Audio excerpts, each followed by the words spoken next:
Right, I still want to be president. I want A's on my finals and I want to be president. That's all I'm asking.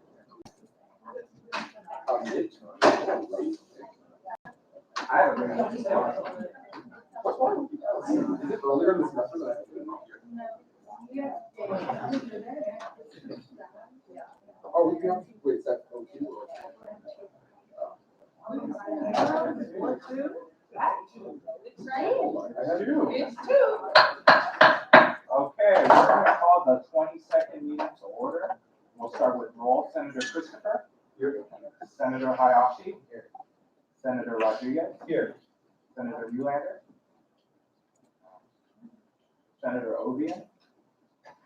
He's here, right? Yeah. Okay. Senator Max Robbins. Senator Roy. Here. Senator Ward. Here. Senator Abasakara. Here. Senator Sellinger. Here. Senator Somi. Here. Senator Stillwell. Here. Senator Mora. Senator Jacob Robbins. Senator Magnus. Delegate Serino. Here.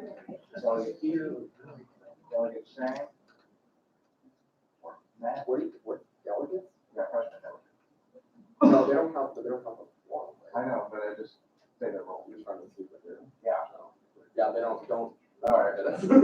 Moving to the adoption of the agenda. Any changes to the agenda? Oh, yes. Can we switch the order, or can we switch the president's report with the elections commission report?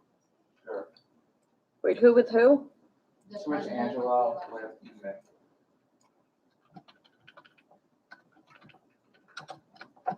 All right. Any other changes? Bobby? This isn't about anything of these items individually, but I would suggest for someone, since we have senators elect here, that you guys give them speaking rights so that they can participate and, all that. Yeah, but we're still in the adoption of the agenda. Yeah, that's just a moment. Sarah, you have to change. Any other changes to the agenda? Wait, what? Where? Who? H. Oh, thank you.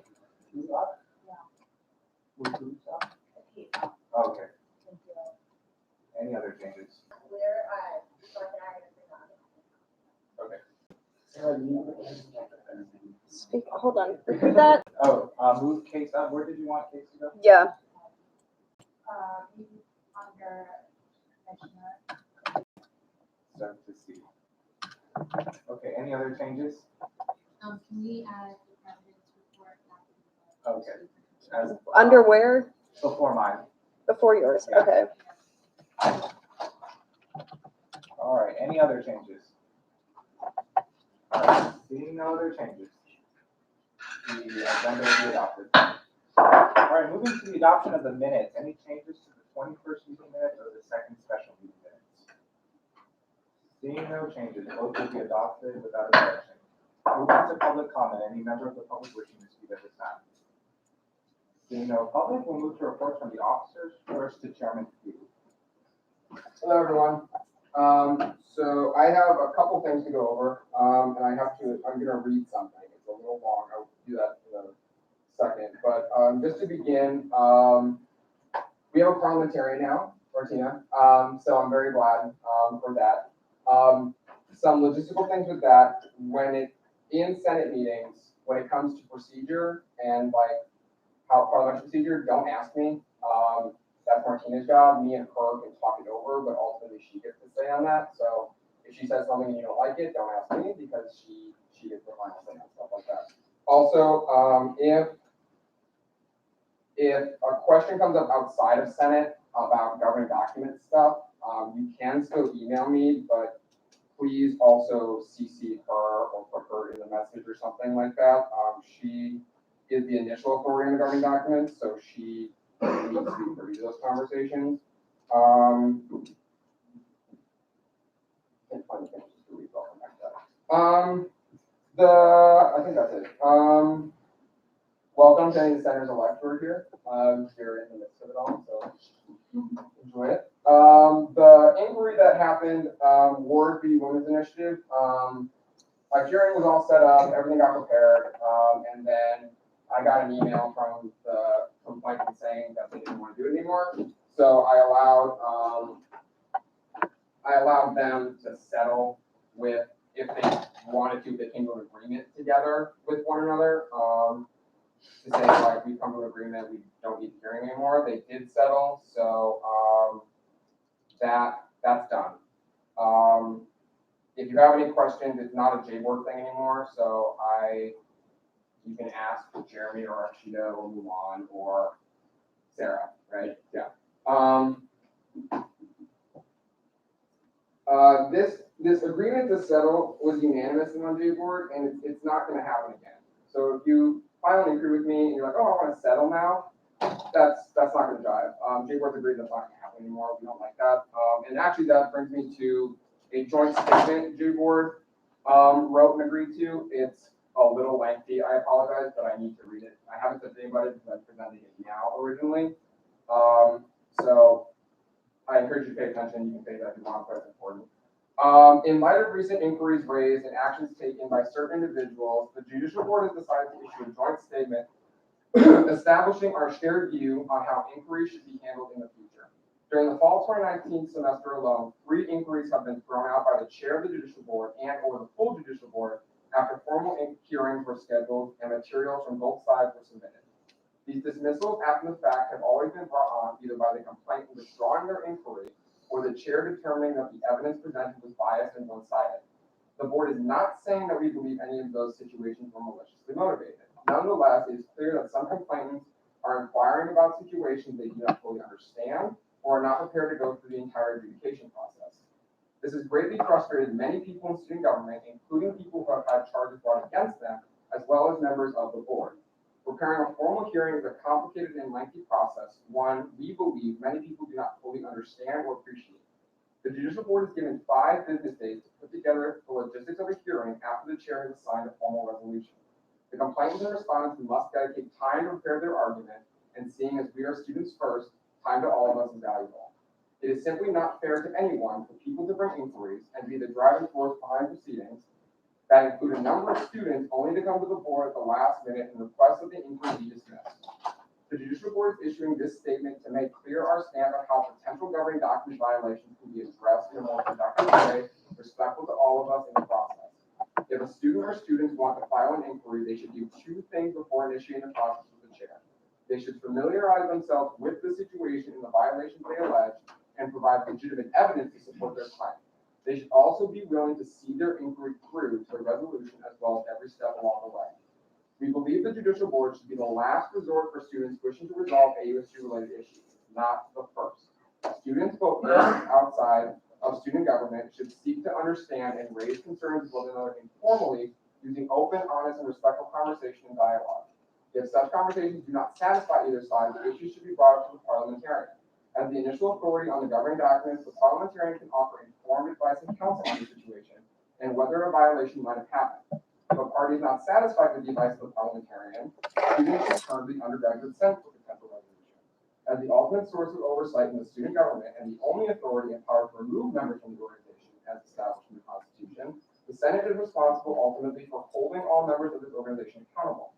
Should a student not be satisfied with the position of the Senate, the board believes the next step should be reaching out to the inspector. The inspector can then decide if an investigation is necessary into the matter based on the initial evidence provided. If a student has exhausted all of these avenues and still believes a violation has occurred without being properly addressed, the student should then reach out to the chair of the Judicial Board to directly file an inquiry. This joint statement shall serve to establish this board's stand on how students should seek to address potential violations and the best way students can resolve their issues with one another. Seeing as the discretion to accept or dismiss inquiries lies with the chair of the Judicial Board, it is the view that the chair should exercise due diligence in establishing whether a violation has happened and should exhaust every discretion in trying to resolve issues through informal mediation. It should be noted that this does not disqualify any inquiries submitted directly to the chair, but may be subject to a more detailed investigation as opposed to inquiries that are followed by the means outlined above. The Judicial Board has made exceptions in these cases that have allowed students to end inquiries prior to hearing, even after they have been scheduled and well prepared for. In the future, the Judicial Board will not be granting such exceptions unless extreme circumstances have occurred. A change of opinion or view on the inquiry by either side does not constitute a circumstance worthy of an exception. While the chair has, in the board's view, the right to dismiss inquiries after they have been accepted, it will be precedent that the chair consult with and receive the board's approval before granting a motion to dismiss after the fact. Students involved in inquiries are welcome to request a dismissal, but the board reserves the right to reject any such motions for any reason. The judicial board hopes that the members of the student government and the student body do not see this as discouraging accountability for this organization. However, we believe that an unofficial precedent of using the judicial board as the first option for holding student government accountable rather than the lab is unproductive and harmful to the mission of student government. While the board does serve an important function as an adjudicator of student government violations, we do not believe this is our most fundamental purpose. The Constitution designates us as the final authority on the governing documents, a position of responsibility we do not take lightly. We are an interpretive body meant to clarify rules and provisions of the organization so that student government can work for the betterment of the student body with the confidence that it is doing so in a productive manner and consistent with our values and purpose. It is signed by all 5 judicial board members, me, Alex Russo, Heyman Wong, Layla Ellis, and Carter Faust. So that is to get the basis of we're not going to be granting exceptions unless something spectacular has occurred. Outside of AUSG, outside of your control, it's not going to happen again. We don't like doing it. We don't like the process that happens after it, and it's disrespectful to everybody. I issued, I think it all got sent to you, but I don't know how the emails are a little broken right now. I issued Judicial Order 14.004 a couple days ago. I've had several students all this past semester, several students who have brought concerns to me, and I said, okay, we can go forward with the inquiry process in this, and they say, well, I don't want to do that because, you know, I'm afraid of retaliation, or I'm afraid how someone might react to this in a way that could be harmful to me. So 14.004 establishes some guidelines for protecting students who file inquiries with me. It builds off of the register has some protections built in there, but this really just establishes procedures state board can be using in the future and I'm going to be using in the future. So if you have questions on that, let me know after I'm done talking, or email me. They are very broad. They kind of cover every avenue, but I'm not going to be granting it lightly just because someone says, well, I'm afraid of being unpopular. That's not, this is you're afraid of retaliation or something material is going to happen to you. The fun one, Judicial Notice 14.003, you all should have gotten it either yesterday or this morning. I apologize, I meant to send it to everybody last night, but the Senate listserv is giving us trouble. So I don't know, I sent it to each individual this morning, if you remember the Senate. It addresses, oh, there it is. It's again a long document. I have a problem with writing long documents.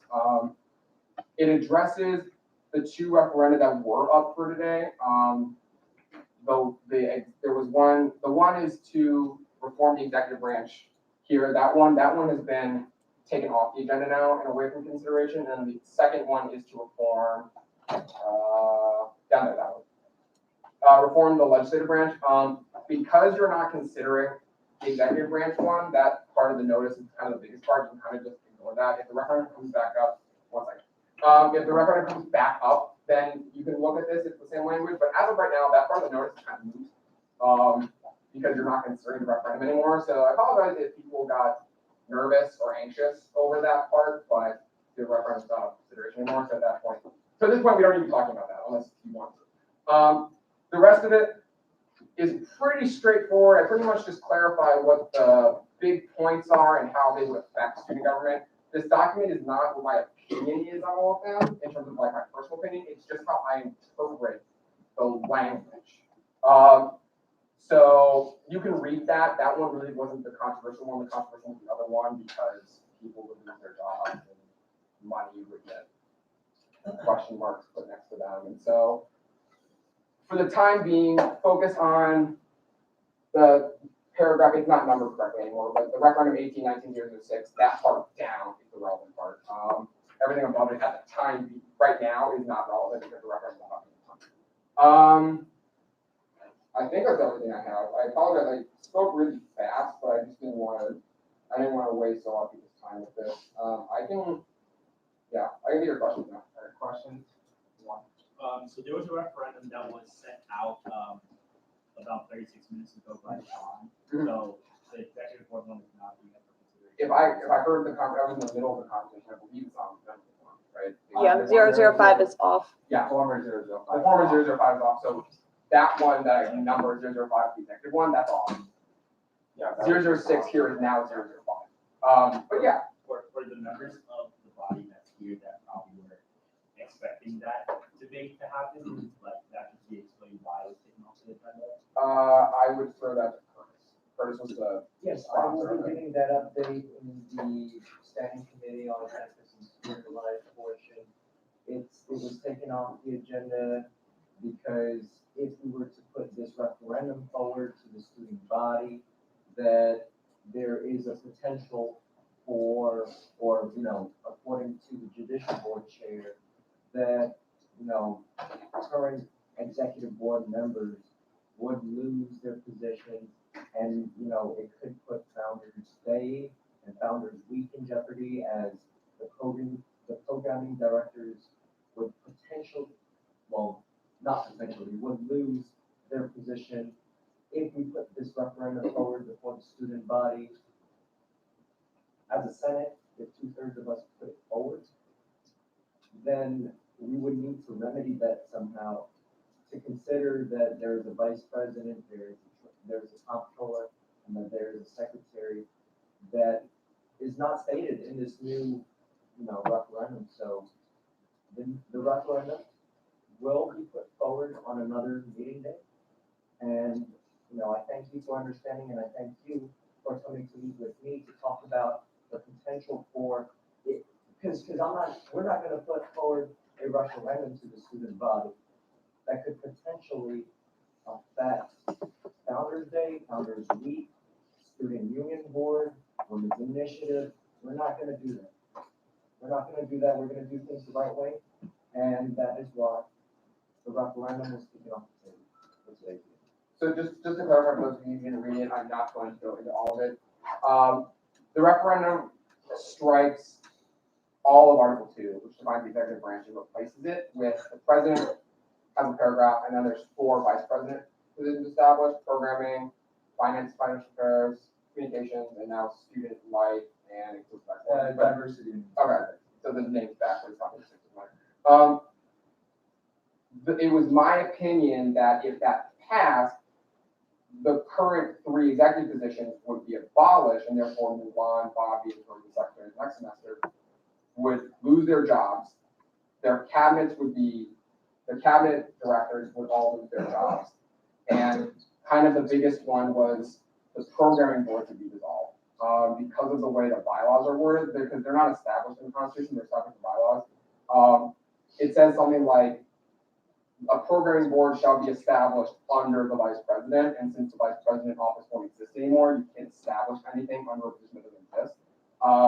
So there was a question about what happens with the money. A lot of money goes to the programming board. I said I'm not going to do with that. That would be a question if we're going to pass Senate and we got to the point where it's up for a vote. That would be a conversation for Mulan, Bobby, CSI, Senate. You guys allocate the money. That's not a question I am going to deal with. But again, that's just those are the fun bits. The only thing in the legislative thing is, you guys can read it. I don't think there's anything that I need to. If you guys have read the legislative, you know what it is.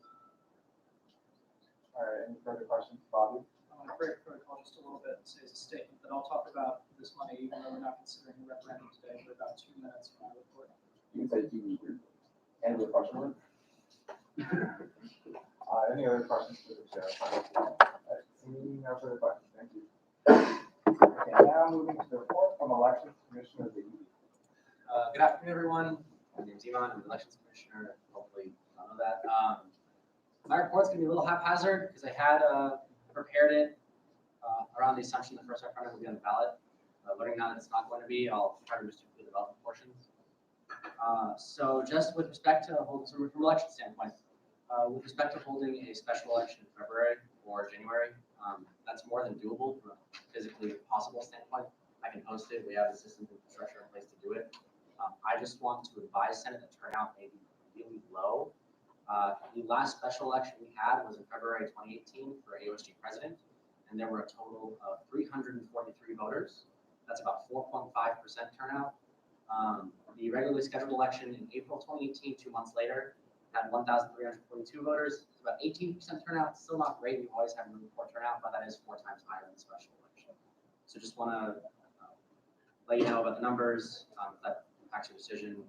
I'm just concerned that low turnout may lead to concerns about how representative it is of student opinion or legitimacy. I know that I get a lot of questions and comments about the perception of AUSG, like why should I run? People don't run this organization. So I'm trying to be very mindful of how this may be further affected by stuff like this. So like I said, we can run the election. One other comment is that I think one of the referendums requires, I don't know if it's still for consideration, about having special elections held within 21 days of a vacancy. Curtis, is that still up? Yeah. So we can do that. We can hold an election about as little as 14, 15 days. But my one concern with that is spreading the word to students. I know students have really busy schedules and they're usually lined up far in advance. Getting communications out for this past election, our timeline was pretty tight, pretty short. We did the first email went out either a day or two before the first info session, and our first info session had 3 prospective candidates attend. So I just want to recommend that the 21 days be extended to 31 days, just there's more lead time for marketing and communicating with students, and they can make that free time work so we can host a fairly standard cycle. That's all I have. I can take any questions from Hazzy. Questions for the elections commissioner? Perfect. So Iman, thank you for coming to the report. And in terms of like the 31 calendar days versus, versus I guess the academic calendar days, meaning like, school days basically. So if future referendums to the Constitution or the governing documents were put forward, would you, as an elections commissioner, you would prefer to have 30 a month? About a month, right? Yeah, so does the current referendum say 21 calendar days or 21 academic days? Calendar, yeah. I'd say a month is probably better, just to give students more lead time to get up to speed and cut up with the process. Because this election, one of the issues we had were a lot of students joined the game really late because we gave public notice so short about the session starting and about the cycle starting. So I'm sure with special election, we can expect a little more chaos or like a hectic environment because it's unexpected. But having that additional time built in for marketing would help kind of ease the problems. All right, and as you know, I'm in the secretary's cabinet, and I saw that you turned out for the first info session. Partially, I believe there was an event on campus at the same time, and there was also fall break.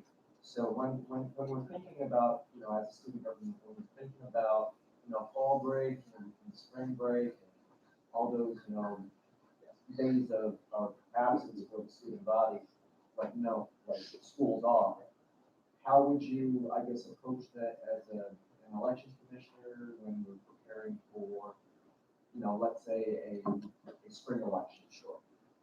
Spring elections, I actually think are easier to work with, just because spring break tends to be on the earlier end of when we hold the cycle. Fall break is the real challenge because it usually falls right about in the middle.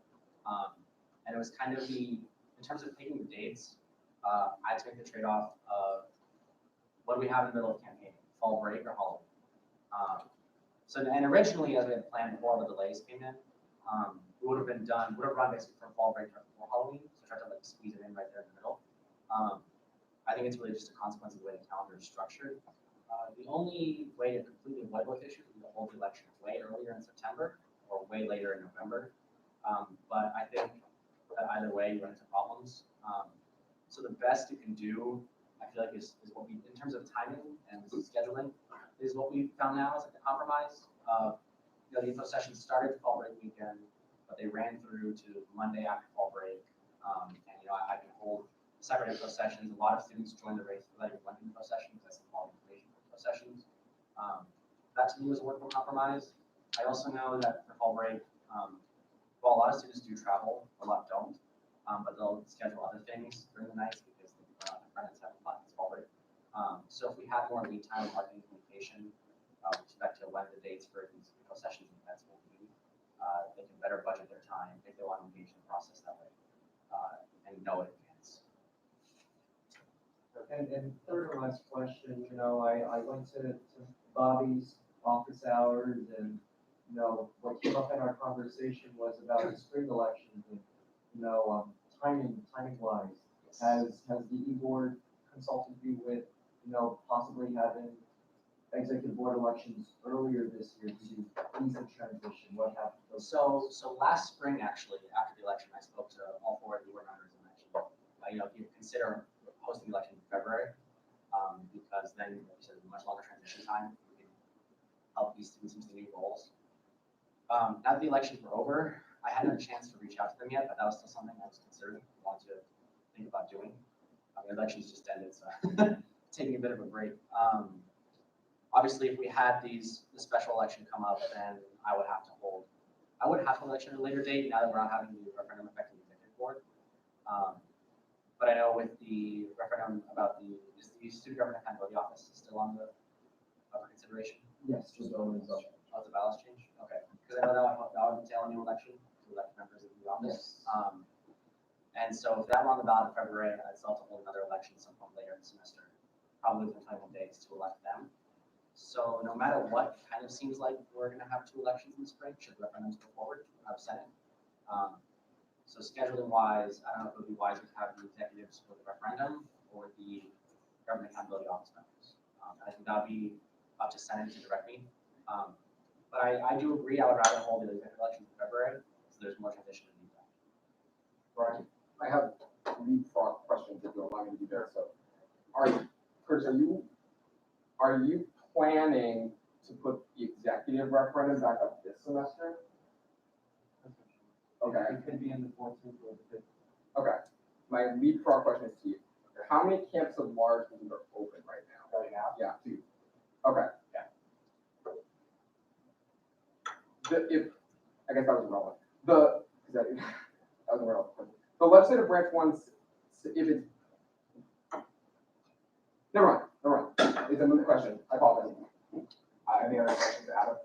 So with the last special election being for the president of AUSG, do you think it's that 300 to 350 students is the amount that we should reasonably expect would be the most that would participate in the special election in the future?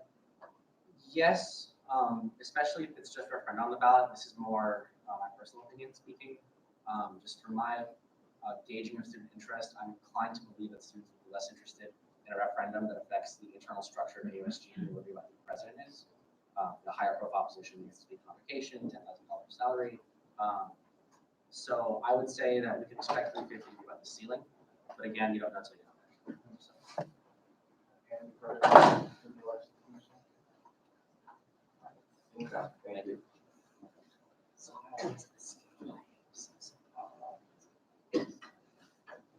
And now moving to Director of Accountability, Donna. Wait, isn't case before? Oh, I'm sorry, the case director. Hi guys. Yeah, can you just stay right here? Okay. We'll do it from here. Hi everyone, so Mark and I are filling in for Pat today. She's super sorry she can't make it. She's stuck in meetings all day. She's a rock star. So we're just gonna fill in. I'm the hat I'm Mark, I'm the director of policy. and I'm the deputy director of Highline. So the first slide, we have a breakdown of our cases. Plurality has been conduct this semester, followed by academic affairs, followed by financial aid. Although financial aid looks small, it's still higher than it has been in years past. So last, actually a couple weeks ago, we had our Highline policy event. We actually had a huge turnout, and the main goal of this was one, to give a little overview of organization, student leadership within organizations, what to do if their organization comes into trouble, whether they had their entire group as a conduct violation, how to respond to that. Because I think sometimes there's a struggle for student leadership to understand what their role is in pieces. But the majority of the event was focused on how student leadership in organizations can respond to Title IX matters in their club and how to prevent that. And I thought it was a really good talk because it pulled out a lot of important information out on what their exact role is as student leaders. And then a really awesome takeaway from that is that a lot of groups' constitutions don't include anything on Title IX matters. So they have no verbiage on what to do if somebody goes into a case on how to respond to it. So right now we're currently working with a couple organizations who are happy that would ask us to help add things to their constitution. And we're just trying to also get the word out that we are there to help if people do that stuff once we add it. As for stuff in the works right now, we're working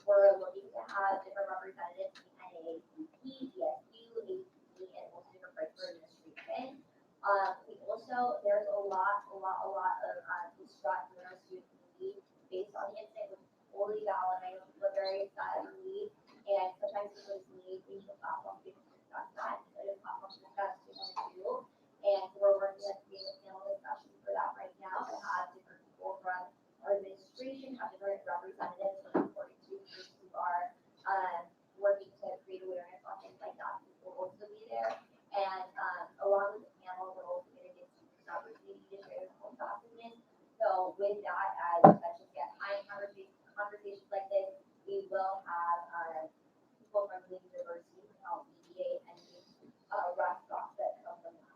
And then we are relaunching the Know Your Rights card that we had a year and a half ago. Those we got out using that students are not fully aware of their rights are as students, what their protections are.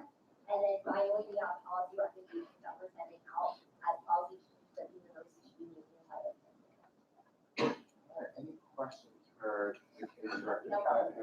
There's one more slide. And just in terms of the ongoing work we've been doing this semester, we have office hours from Monday, Friday, 9 to 5.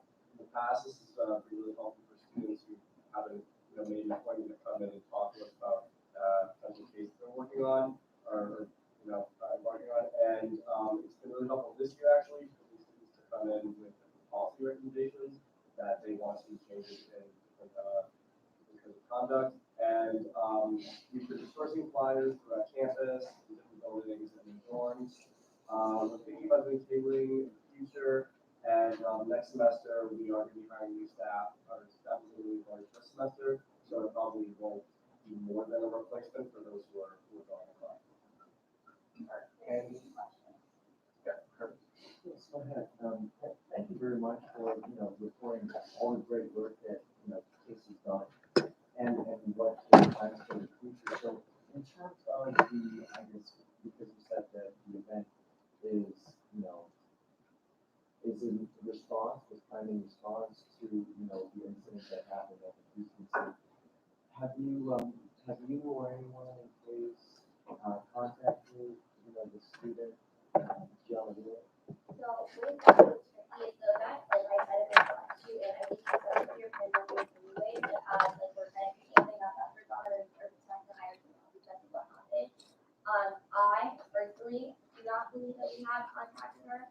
I also think that it's not like while it's a response that wouldn't be specifically based around that, it would be more like close in general in terms of like how to respond to these things in general and like what we should be doing to protect ourselves and our community in general. What I would struggle with contacting her specifically, like I know there's also been a lot of attention on her, and I don't know if that's totally even welcome from her end, or like don't know myself, but I like to be having those responsibilities.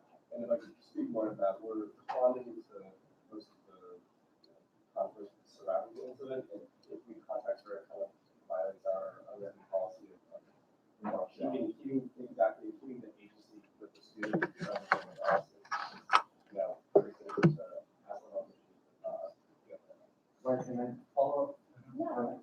So I guess, in regards to AUPD, me and, Matt Sternstein from, he interned at, the police department and, works with University Police Captain Rima Sifri.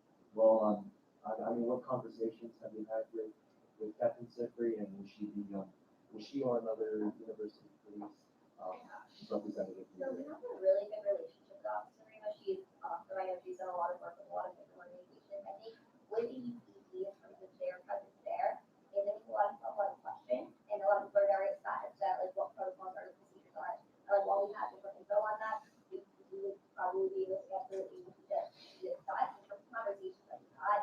I think it's like first, getting an understanding of like what their role is, like what AUPD's jurisdiction is versus like UPD. And I don't fully know like what it is either. So I think that their role in coming is to be able to answer those questions about what their role is, what they do, what their procedures are.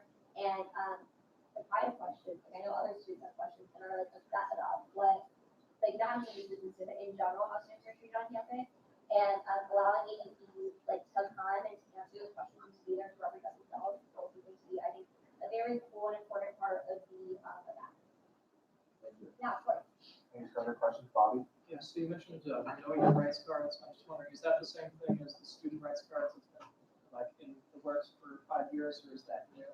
So these are first the cards that we had earlier. I know that they kind of revolve around like immigration rights. That I know gave those out a couple years back, a year and a half ago. These cards that we're trying to pull out are more in terms of like what your rights are on campus, like what like AUPD, if they come to your work, like what you can do. In terms of the ones that have been worked for the past 5 years, I've only been on to the past year. So I'm not totally sure if it's the same thing, but I know we have been working on them, are working on rolling those out. So maybe, but not totally sure. And the major change is also, it's like in addition, kind of like a flow chart of if you were given, you know, some sort of punishment from the university, where do you go to? It's kind of like a direction of, you know, who to seek out and what advice to. Sean, could I direct to either like Angela or Ryan? Do you guys know whether these know your rights cards are different from the student rights cards? Yeah, so I think what. The last I talked to Kat, is that okay? Yeah. Do that, I can just answer, okay. The last I talked to Kathy, I don't think, so I know what you're talking about, the cards and the will, like, I think they are the exact same cards, like the literal cards, like you have them from will, like you got them. So from my understanding, they're the same card, they're not a new card. But I don't know. I'm not. Okay, maybe I'm wrong then. The reason I thought that they were different is because I know we're trying to add more info on what like ones about redirecting people and like also info on like specifics that like on there. But again, like could be wrong. But if they're the same cards, like I mean, we'll definitely balance for the party. Any further questions, Jacob? Thank you for being here. Yeah, of course. Conduct in academic affairs continues to be pretty much the bulk of the pieces you take on. I'm just curious, I know you can't get into specifics about these cases, but do you find that that's because there's mostly not understanding of what the rules are, or sort of like what the academic code is, or do you feel like these are actually like not, I don't want to say like illegitimate cases, but just like, is there a misunderstanding about what the rules are, what people interpret as plagiarism, or why does it continue to be that that's the most? One is definitely more than academic affairs tends to be the top one. With content specifically, I just don't think there's a misunderstanding. I think people at all know the person in the room that is like, you know, you're not supposed to be doing that, but you're doing that. Those are generally like, there are outlier cases that are a lot like tougher than that, but the majority of them do end up being that. With academic affairs, it's a little bit different because I think that I'd say that people generally still do know that what they're doing is not okay, but sometimes there is some confusion. So like we had the Title IX and conduct event, we're working on doing academic affairs event as well, and we're gonna have the person who's in charge of that kind of talk along with Kathy and who's in charge of academic affairs, Hannah Brown, like they're all gonna talk about it again, do similar to that, and I think that's what up for next semester. But in terms of like what I struggle with the confusion on that is just based on when people come in and how we talk to them, it's generally pretty clear that people know what they're doing. Plagiarism sometimes is like I checked the spark notes and I like didn't try to break it and go to like some of the work, which is the same, but it's like even with that confusion, there's like underlying like understanding that I definitely I knew. So I think it is helpful in case there are ins and outs. Now there's a lot of things that happen online. There's a lot of things that like class going in a different way. Like there is room for confusion. But I'd say the majority, for the most part, was academic integrity in common cases, not like. Any further questions? Yeah, of course. Seeing no further questions, thank you. Now moving to Director of Accountability, Saldana, for her report. Hi everyone, good morning. My name is Chanel. I'm Director of Accountability for just to give you guys an update on things that I've been doing in my position and the results of them. So first, all of you guys should have received a survey from me about 3 weeks ago regarding how you believe the e-board has been performing.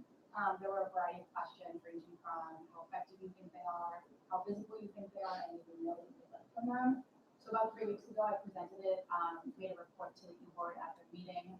It was all confidential, so they didn't know who it was coming from. Additionally, you didn't have to put your name in for itself. So I just kind of summarized the report and gave it to them. And generally, we got a lot of really good feedback. I only got 5 responses from senators. I got 26 from AUSG as a whole, and then the program and board directors gave theirs and conveyed those to me on the rest of the people. But generally, they were good comments and feedback that we took. One of the biggest ones, and that was already implemented, was to Mulan. A lot of there was one major comment that said they wanted to see more of Mulan at meetings, team meetings. So he met with WI, SOB, and PQ today, and he's meeting with founders at 3 o'clock today as well, just to sit down and get to know the team a little bit more and make his presence known to the team, especially for those products. Additionally, the biggest comment that we got throughout was just a lack of communication and transparency in terms of knowing what board members were working on. They know that they're doing things, they don't know what those things are. And so in order to kind of lessen that gap, I'm sending out a newsletter tomorrow, updating the student body on what each board member has been doing, what they've been working on so far. So people look out for that, that'll be updated. And then additionally, we had a leadership mixer about 3 weeks ago as well. So different members, Sean was there, all the board members were there and directors were there as well.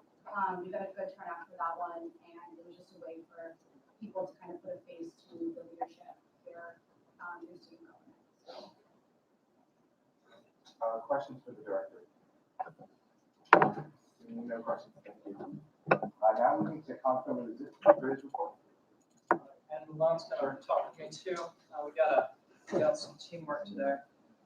And before we get to that, I will just add as an addendum to Brian's thing, where he said, you know, if we do this executive referendum that might be up next week or might not be, there was a question of what happens to the funds that have been appropriated for the programming boards, because Brian says that programming boards, you know, depending on how you look at it, might go away with the OE board.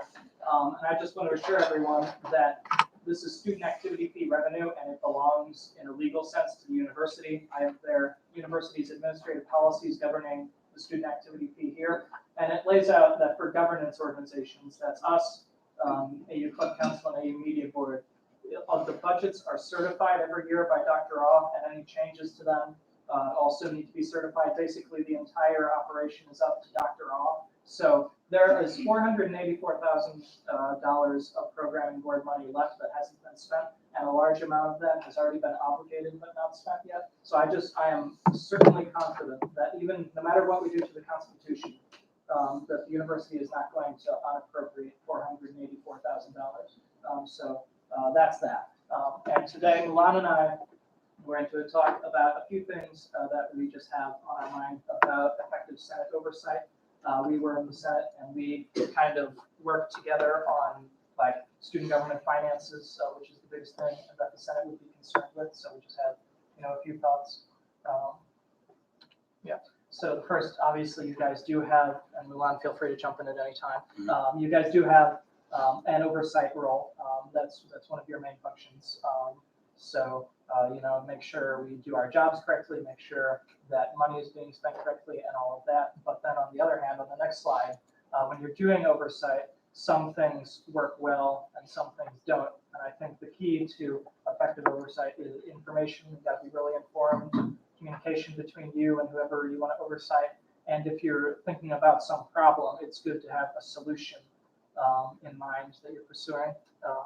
Yeah, I think so, yeah.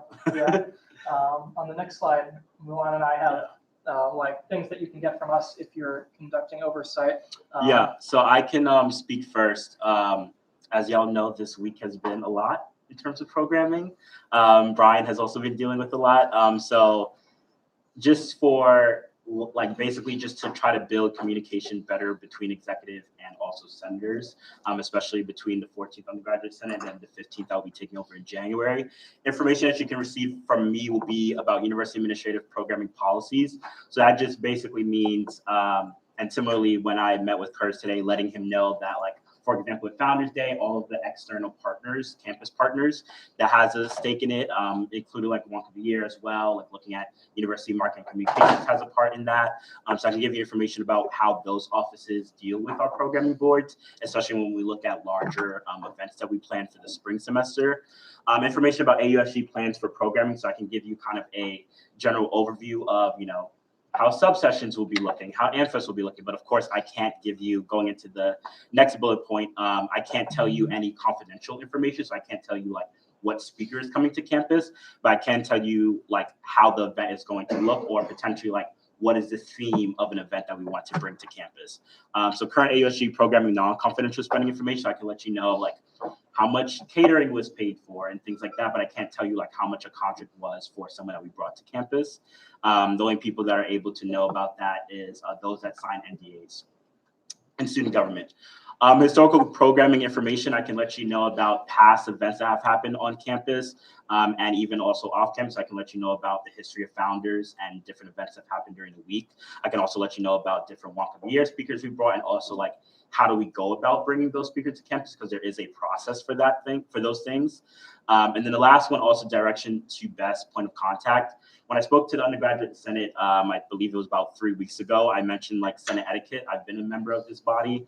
And I think this week also shows alone that there was just like a lack of communication firsthand, asking like, hey, Mulan or Bobby, like, this is questions that I have. Can you point me in the right direction? It was kind of just like, all right, I'm just going to go to the most extreme option, which is J-board. So most of you know me, like I'm someone that also campaigned last spring on just being very transparent and accountable of things that I want to do. And I'll be mentioning it in my PowerPoint as well, things I've been working on. So just letting you all know that I'm someone that is very much like open and I'm able to communicate well. I'm on pretty much every social media platform that there is. So please use that as like a first resource before having my program directors go through kind of like mental health stress because they're dealing with the bureaucracy of student government that can become toxic at times. And I have a lot of the same things that Mulan has in terms of information you can get from me with the same qualifications that I can't give you under most circumstances any confidential information. But the same things that Mulan can get you information about our spending, direct you to the best point of contact, information about how the university operates BCDR contacts. You can all come to that from me as well. And I maintain public records of our spending on our website. So yeah, everything that Mulan said applies to me as well. And then on the last slide, we have just a few things. This is similar to what Brian talked about earlier, but like from our point of view, the like steps that go in a chronological order of how the Senate, in our opinion, should perform oversight. And it starts with smaller things first, just like if you happen to see someone, talking to them and writing them an email, and then it gets more and more serious as you go along if those previous steps fail. And you can all read that, so I won't go through them individually. But I think a good example of this process and work and oversight was something I worked on last year with Jacob over here when we were chair and vice chair of the finance committee. We wanted to do some oversight of Founders. Founders Day, the ball was booked at a Smithsonian venue. And if you all remember last year, there was the longest ever government shutdown going right up into Founders Day. So the Smithsonian was shut down. So we thought, this has the potential to be a problem if this venue is shut down and there's this large budget appropriated for this event. So Jacob and I emailed the Founders people and vice president, and we had a meeting, and we went forward with it. Beforehand, Jacob and I collected financial information from the comptroller's office. So that was information that we were able to use when we sat down and spoke with the Founders director. And then that was also helpful once we had gotten that information for the Founders director the next time she came to Senate to talk to the full body about the situation with the government shutdown and the venue. Having that meeting with us beforehand was helpful for both sides because we in the Senate had more information and we were assured that there wasn't really a problem. And then Emma, the Founders director, had a better idea of what she would need to do when she came to the full Senate. So that is an instance of where I think going through this list of steps for oversight is helpful. In addition to the fact that it saves a lot of trouble if you go towards the end of the list first. Do you have anything else? That's it. All right. Does anybody have any questions for me about comptroller stuff like our budget and spending? Because Mulan is a report after this as well. Questions? Jacob? Just on what you have presented, would you both agree that when we work in collaboration with each other, when we ask important questions and go into everything with the best intentions, that everything normally works out very well? Yeah. Would you also both agree that while it's the Senate's job to oversee, it's also the job to support and to ensure that everybody is successful? Because in a way, when program boards are successful, AUSG is successful? Yes. Just a question from Milan. So I think that there's definitely many good reasons why confidentiality can be an important factor. but in many cases it can unnecessarily impede oversight efforts of the committee, such as our own. So what I'm wondering is why there's a necessity for certain things like speaker contracts or planning for events to remain confidential. I think the biggest thing is if you want to have your name attached to a contract and be held liable for thousands of dollars, that can be sued for you for having the name of the person being put out, then by all means. But I think the biggest thing is the reason why I think the only people that are able to actually know about things is those that have signed NDAs, and as well as Jacob that have signed NDAs in order to administer the budget for us. That's the biggest thing. It's just more logistical thing of protecting the individuality of the speaker, and that's why we have those in place, and also university policies as well. And I might add that's just how it is. I was in the Senate too, and I was all about financial oversight. And you can read 63 pages that I wrote about it on our website. But this is an industry standard where if you want to book a speaker, an artist, or what have you, there are industry standard contracts that include confidentiality for a number of things like the fee. And violating that opens up the university and perhaps the students who are working on this to legal liability. So, would it be nice for everybody to know that information? Maybe, but that's just how it is. So on that subject, what are some ways that maybe your body can strike a greater balance in terms of that communication with students and the knowledge that they can have pertaining to certain spending? Just because I ask that just because obviously, over time, concerns have been raised about spending for certain projects. And since there is confidentiality for a wide array of projects that your committees or that you oversee, the committees that you oversee partake in, what are some ways that you can sort of alleviate concerns, perhaps without breaching the confidentiality of the contracts that you're signing? Yeah, I think the biggest thing that I've been working on, and I've told Chanel this as well for next semester, is how best do I try to get more student input on the events that we planned. As you know, this semester, like all my directors have done a great job of bringing diverse people to campus that have actually sparked up great conversations that have continued into the classroom, both on and off campus. So I think the biggest thing that I'm working on is how do I get more student input into the events that we plan for the spring, because like right now we're still in the weeds of that. So figuring out like, okay, what clubs on campus that we can co-sponsor with that they want to bring a speaker would be the best way to kind of alleviate that situation. And I might add as well, just an overview of transparency measures that I do. So on our website, you can see everything that we spend, including confidential information, but the amounts are all for the non-confidential information, and then it says confidential. Like KPU hosted Jim Obergefell earlier this year. So on the website, you can see Jim Obergefell speaking fee, confidential, and then literally everything else that's not confidential, the amount is posted. And in addition to that, the full amounts of their budgets and the full amounts of their spending are updated every month, which is something that we can do to show how much money has been spent overall without, just giving away by subtraction the confidential information. And then finally, every month I come out with the report to the Senate, and eventually those will be put on the website once the new website comes out. That shows that information I just mentioned, how much money we spent and what we spent money on, plus some evaluated data. So far, that evaluated data has been programming attendance, looking at how many people are attending events, and based on that, how much money are we spending per attendee, which is one way to evaluate spending. And once we also buy merchandise, the same process will be applied. How much merchandise did we buy? What is the impact of it? So there's all of the public information is out there, just everything. Confidential information, we're doing as much as we can without violating contracts, and we're also publishing data for people to evaluate the impact of our spending. I think it's pretty good.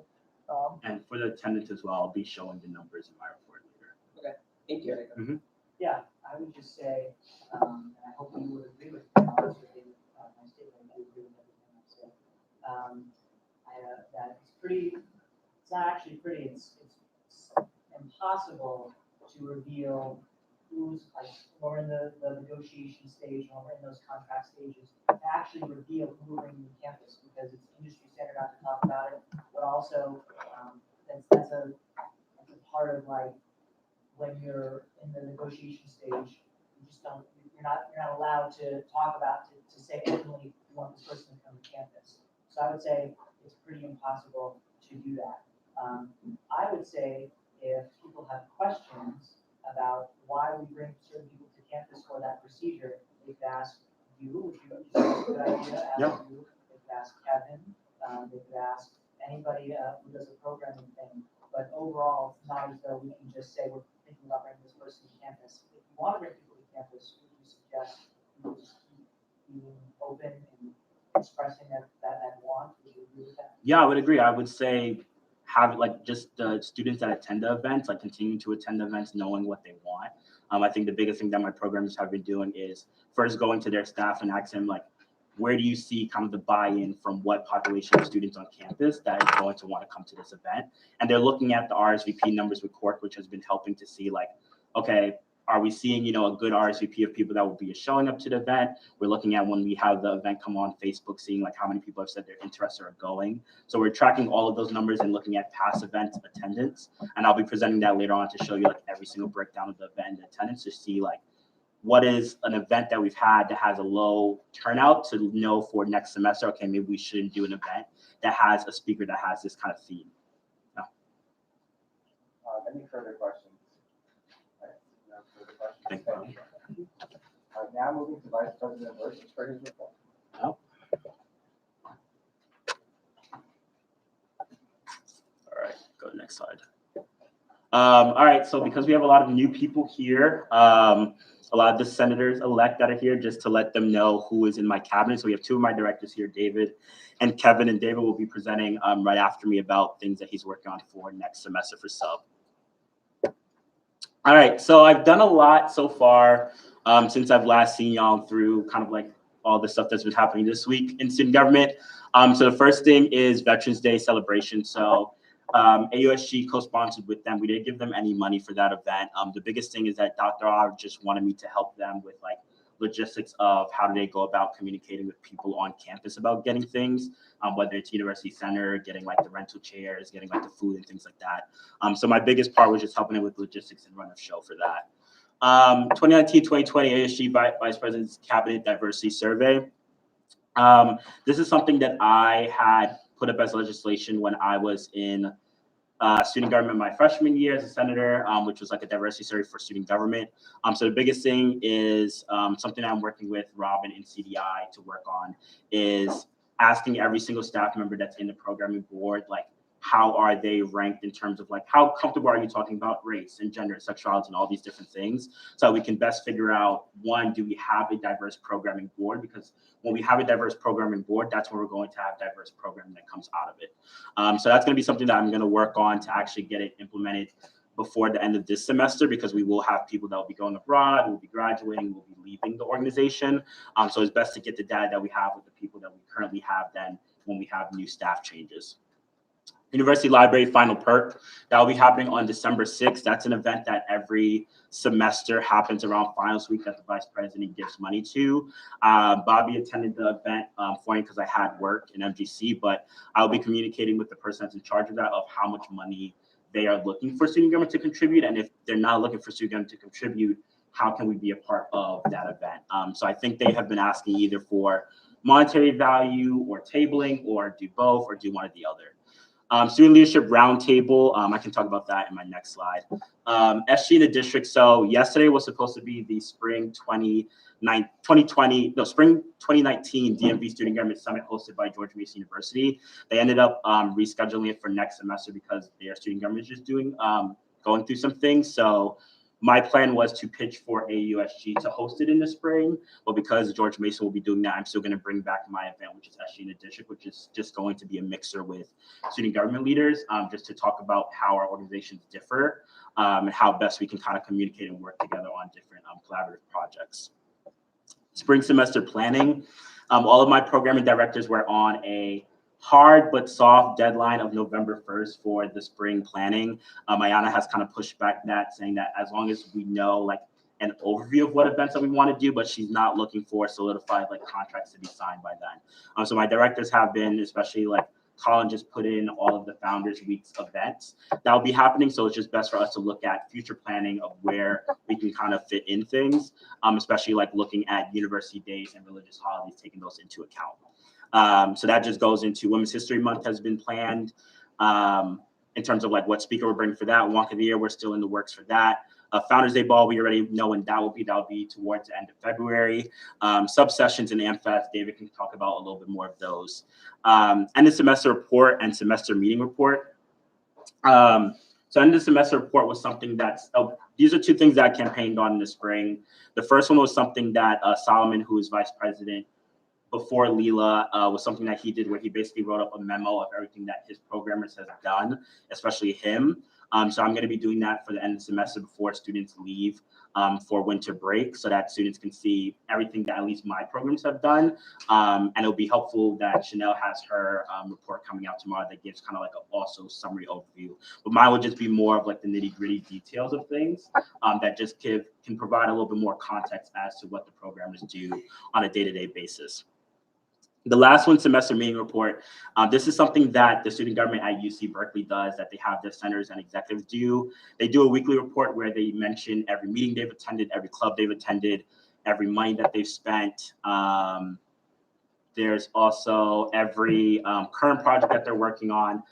So this is something that I want to implement, where I'm going to, before the end of the semester, every single event I've attended on campus, I will be writing down the date and what the event was. Every single meeting I've had, even if it was a one-on-one with my directors, I'll be putting those on there, just so that's accountability, so the students can know, okay, during this like whole semester, these are all the different things I've attended, especially the months I've attended. And then if I haven't attended certain events for certain clubs and certain communities on campus, like hold me accountable to that. Next slide. So for the Student Leadership Roundtable, which is happening on Wednesday, November 13th, those are the people I had invited: RHA, AUCC, Student Media Board, the Eagle, the Black Print, ATB, and AWOL. These are the people that will actually be attending. So I think it's still going to be a great turnout. It's about, I would say, like 12 or 13 students that will be attending. And the biggest thing is we have had issues communicating with each other on different projects. So the only time that we really communicate with Student Media Board is when it's like back allocation meetings. There's many times where clubs would come to student government for money and then also go to AUCC for money, and that's not being coordinated with each other because they're kind of getting a double dip of money. So the biggest thing is, and also with RHA, like around the founders conversation around like transportation to the venue, that's always been a contentious conversation. So the biggest thing, and what I've also communicated with all those people that will be attending, is that this is really for us to just debunk all the myths of our organizations of why we don't work together and figure out tangible steps of how we're going to work together. So this isn't going to be like us just chatting up and saying like, okay, well, I hate you because of this, but it's like, okay, I hate you because of this, and this is actually a tangible action step that we're going to do working into next semester to work together. So this is kind of just a snapshot overview of, and as you were asking for, Adam, of every single organization that I oversee, the event, the speaker, but it also just is the main thing for attendance. So you can just see, and also is color coded by the different programming boards. So as you can see, as we get into August, September, October month, as you can see, even for Women's Initiative, there's just been a low turnout for some of their events. So the reason why I want to show y'all this, and Bobby also is shared in on this spreadsheet document, is for us to just consider marketing into next semester. The biggest issue I've been having, kind of butting heads, is, you know, these emails that just go out once a month, is that really like the best way to actually get students to attend events? Or should we go back to a method of how it was last year, where, you know, they would send out events like every so week saying, hey, this is an event that's going on. So looking at these snapshot numbers, working with whoever the new secretary will be next semester to figure out what is the best marketing plan, especially when it revolves around founders and the week leading up to founders, because they don't have their own social media platform that they can operate on their own, like kind of fan base in a way, or like student participation. We're going to need all the support from student government in terms of promoting events for founders because they don't have their own platforms. So this is kind of just to see, you know, a longer conversation about marketing that I've been having with James, my directors have been having with James, and just figuring out what's the best way for when the transition happens for the next secretary. And then this is just all of the social media platforms I am on. Reason why I have this slide in here is to know that like something that happened this week probably shouldn't have happened the way it did, but this is, you know, just to say again that No, I'm not saying add me. I'm just saying, you know, like It's shameless. I'm on all of these platforms. So as what Bobby has said in the first thing is the first line of contact is just to contact me. And then I can direct you to my directors to actually provide more information about things. And then my last thing, you can kind of end the slide. It's just staying up. Yeah. Keep your promotion up. Yeah, okay. 3 months. The last thing I do want to say is I'm glad that the referendum is off of the consideration. I don't fully agree with it at all, the one about the executive board.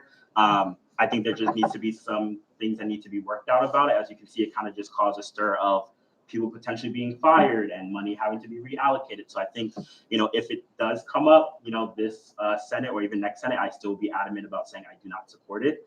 And that was just kind of like, you know, although it's off the agenda, I just want to still say my feelings about the whole thing. Any questions? I know that was a lie and I rambled. Brian, you have your phone number?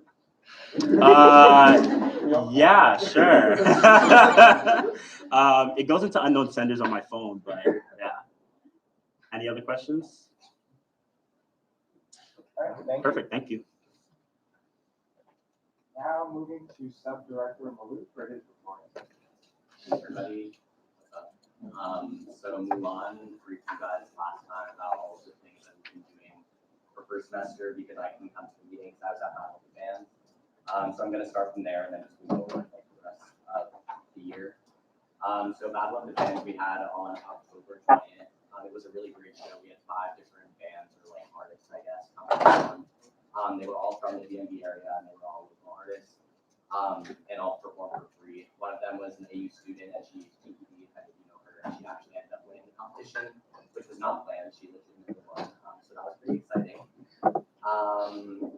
We had pretty good turnout. It's comparable to what we've had in the past for Battle of the Bands, but I still think that we can do better. Potentially, we talked to Calvin in CS. Yeah, talked to Calvin in CSI about potentially moving it either to like Founders Week or some point or Owner Week or something like that, because we think that it's a really great event that we just want more people to come to.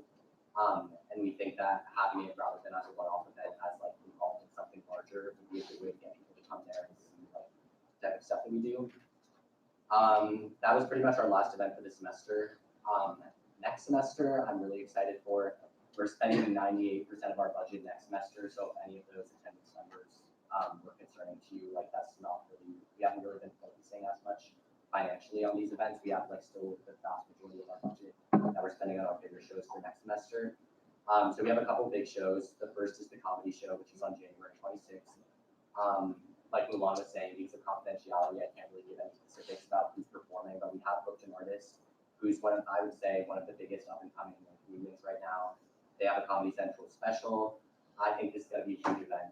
Right now it's booked for the Tavern of Overconfident vendors. I think a lot of people are going to want to come. For Subsessions, which is the next event that we have, which is going to be in February. We had our first annual Subsessions last year, and Smino performed. And this past week, the group that we worked with to like shoot the video for that show posted a video on Instagram, and Smino actually ended up commenting on that video, and he said, "Hey, it's tight." So that's what he said. I'm pretty excited to just like continue that for next year. The point of the show when it was initially conceived was to be more like an MTV Unplugged type of thing. If anybody has like seen that or knows what that is, pretty much artists do like a more broken down like version of their songs, more acoustic. And between the songs, they like explain a little bit about each song or like the writing process or whatever they want to talk about really. So while I think Smino did like a really awesome job and it was an amazing show, he didn't really fit with the vibe of the show, how we planned it, which we kind of realized as he started performing. And then somebody would come on to ask him some questions and everybody in the audience would be really heated. So we just kind of like stopped doing that in this show last year. So this year we've been spending a lot of time to try and find like who would be the perfect artist for this type of show to fit the vibe that we want. So we're waiting to hear back on Tuesday about an offer that I'm super excited about that we have out right now. I don't really want to like say anything more about that because we don't even know if this person's going to be coming. But the agent who's, I don't know if this is giving too much away, but the agent who's also Post Malone's agent, but it's not Post Malone, said that they think that the artist will respond well to the offer. So I'm really excited for that.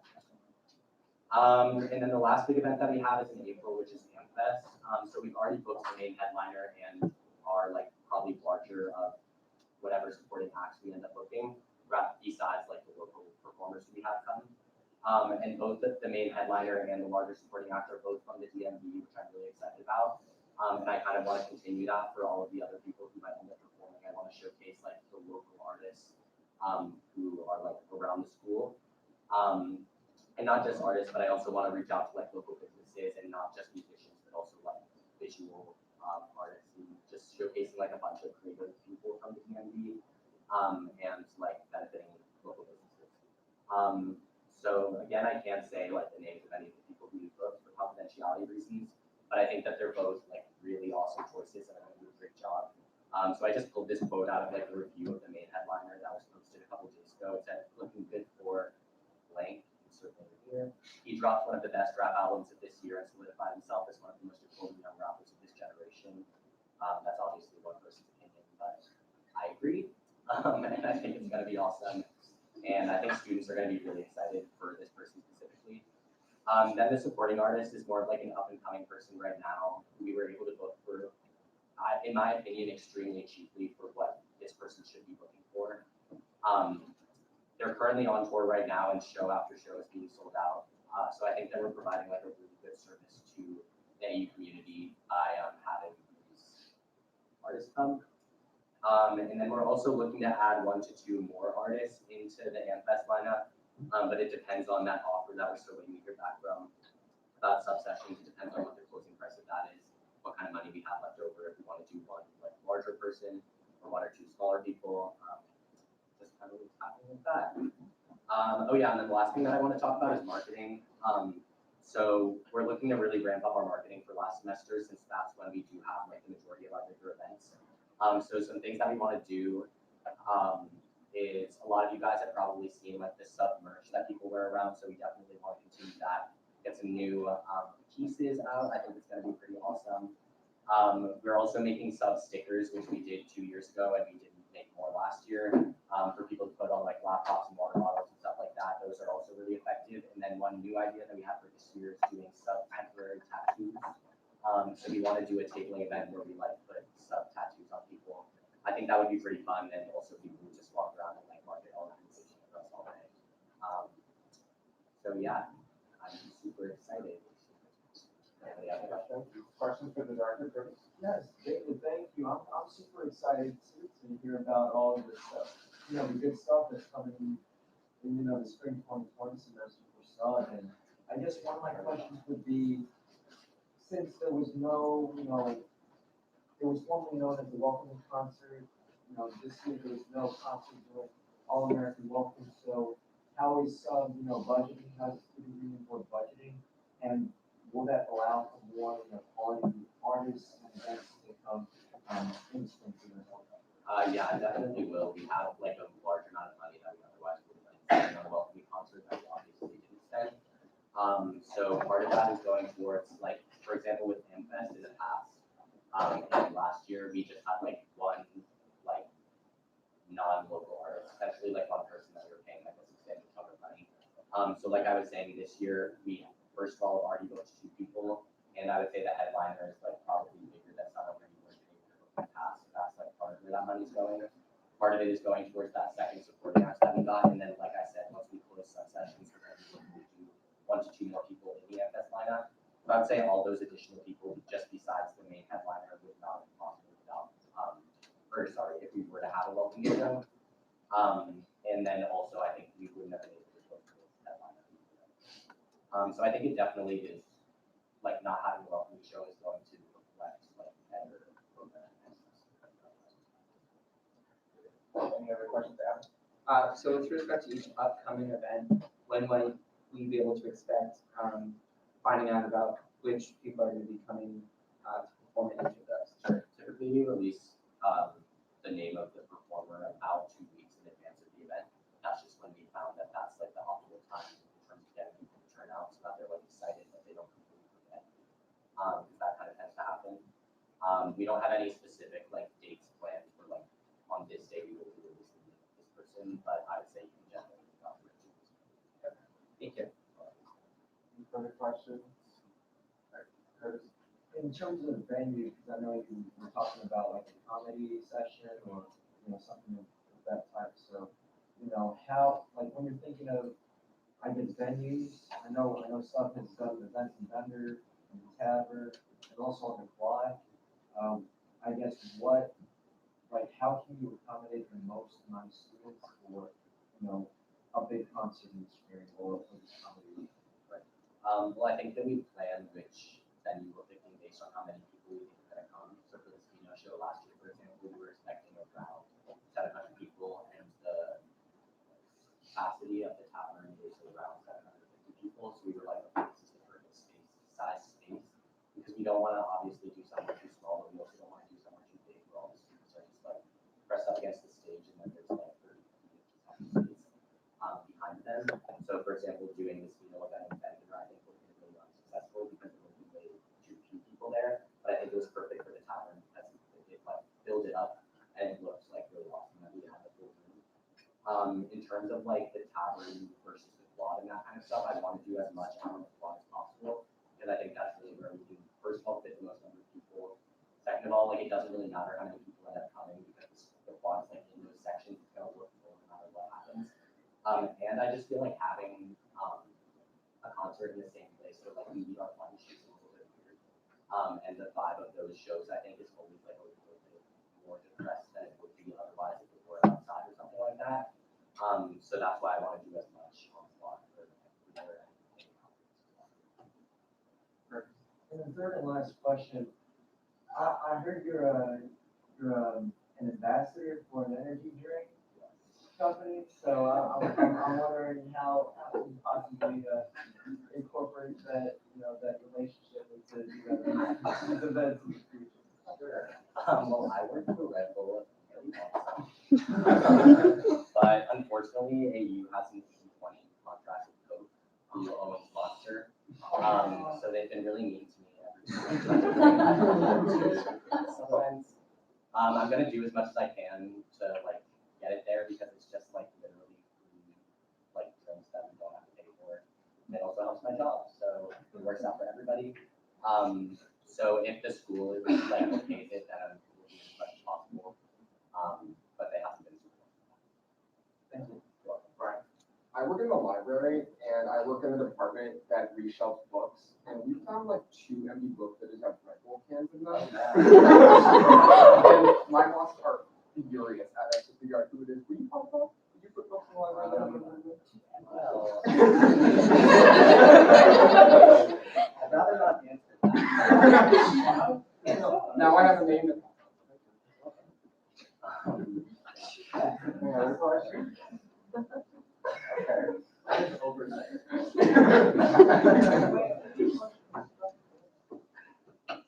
All right, thank you. Now moving to President Chen for her report. Hi, everyone. So I'm just gonna give an overview of like the advocacy piece of what we've been working on. So me and Milan last week, okay, met with Dr. Oz, talked about and identify some of what I think and Milan thinks are the pressing issues on campus right now. So the big things that we kind of talked about were tensions with AUPD and generally just the racial tensions on campus and how we can address those. So Milan spoke to Dr. Ah about the Black House and the progress that's being made there. And then the 2 things that I talked about with Dr. Ah are issues with student services, so specifically mental health resources and ASAC, which if you guys don't know, I think most of you are familiar with ASAC, but it provides accommodations for students with disabilities or if they be like whatever, there's a wide range of disabilities that ASAC works with.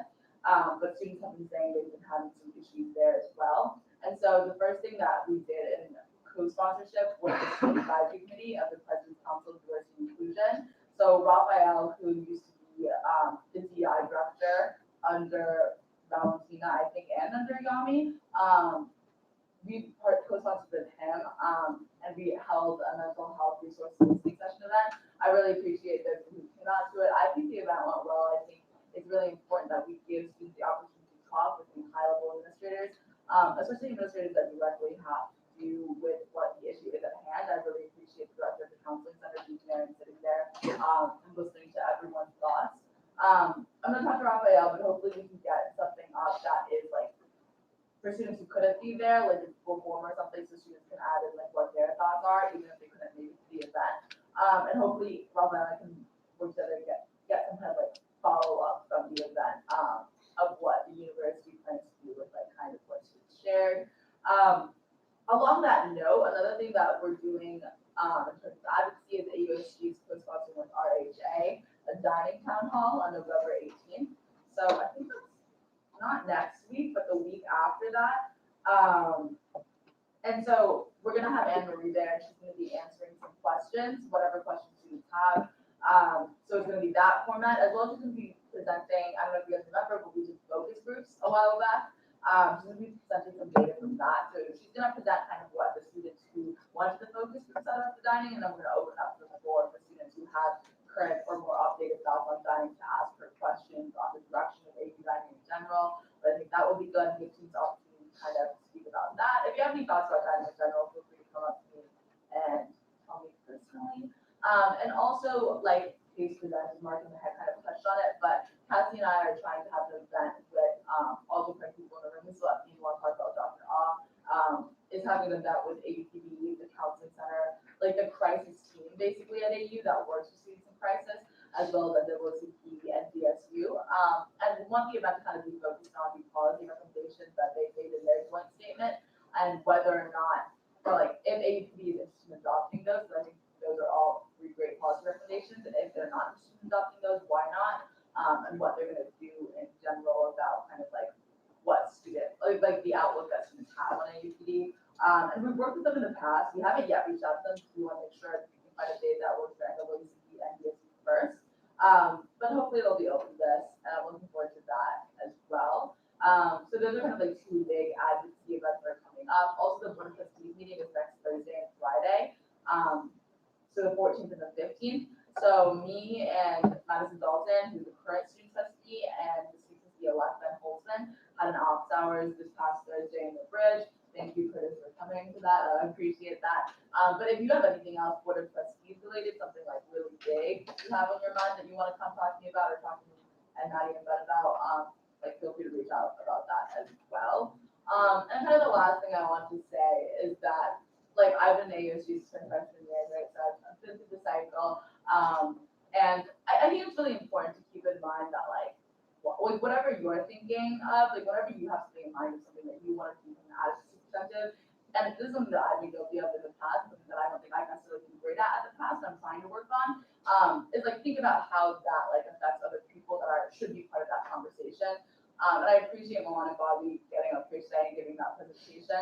And I think it's important just to keep in mind that like AUSG has had a lot of drama in the past, and there has been a lot of just like infighting, and a lot of like shady stuff has happened in the past, right? And that's what we're trying to avoid going forward. I mean, so I think it's just important to keep in mind, obviously do what you need to do in terms of like what your personal advocacy track is, or like what you're passionate about and why you joined AUSG.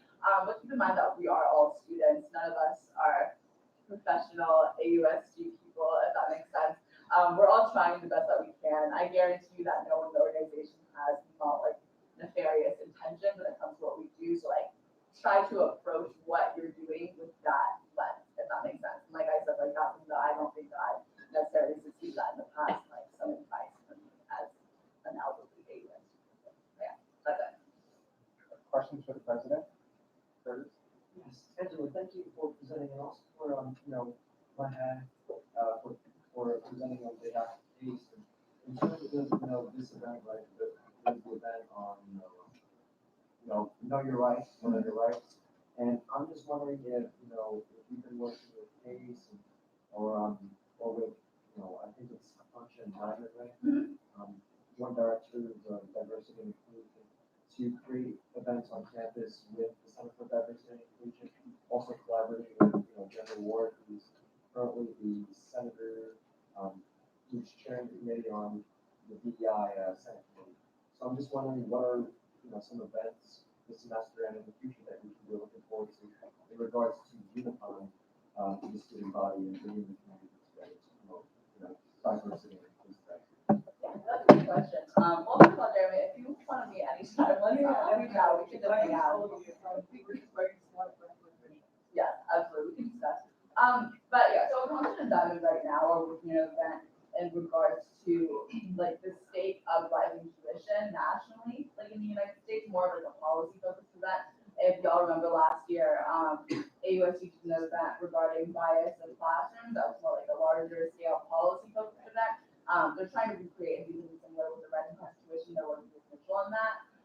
Luckily, Akamsha also serves on the President's Council of Diversity and Inclusion Student Advisory Council. It's really long, I don't know. But she serves on OFL with that. So it's been really helpful because she's been able to get feedback from Consuelo, who's like the student outreach or like student person in CDI, who's like been giving her kind of like feedback on her events and like her work in CDI.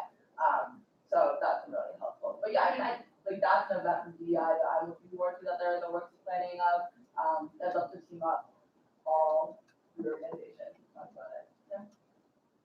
Any further questions, Adam?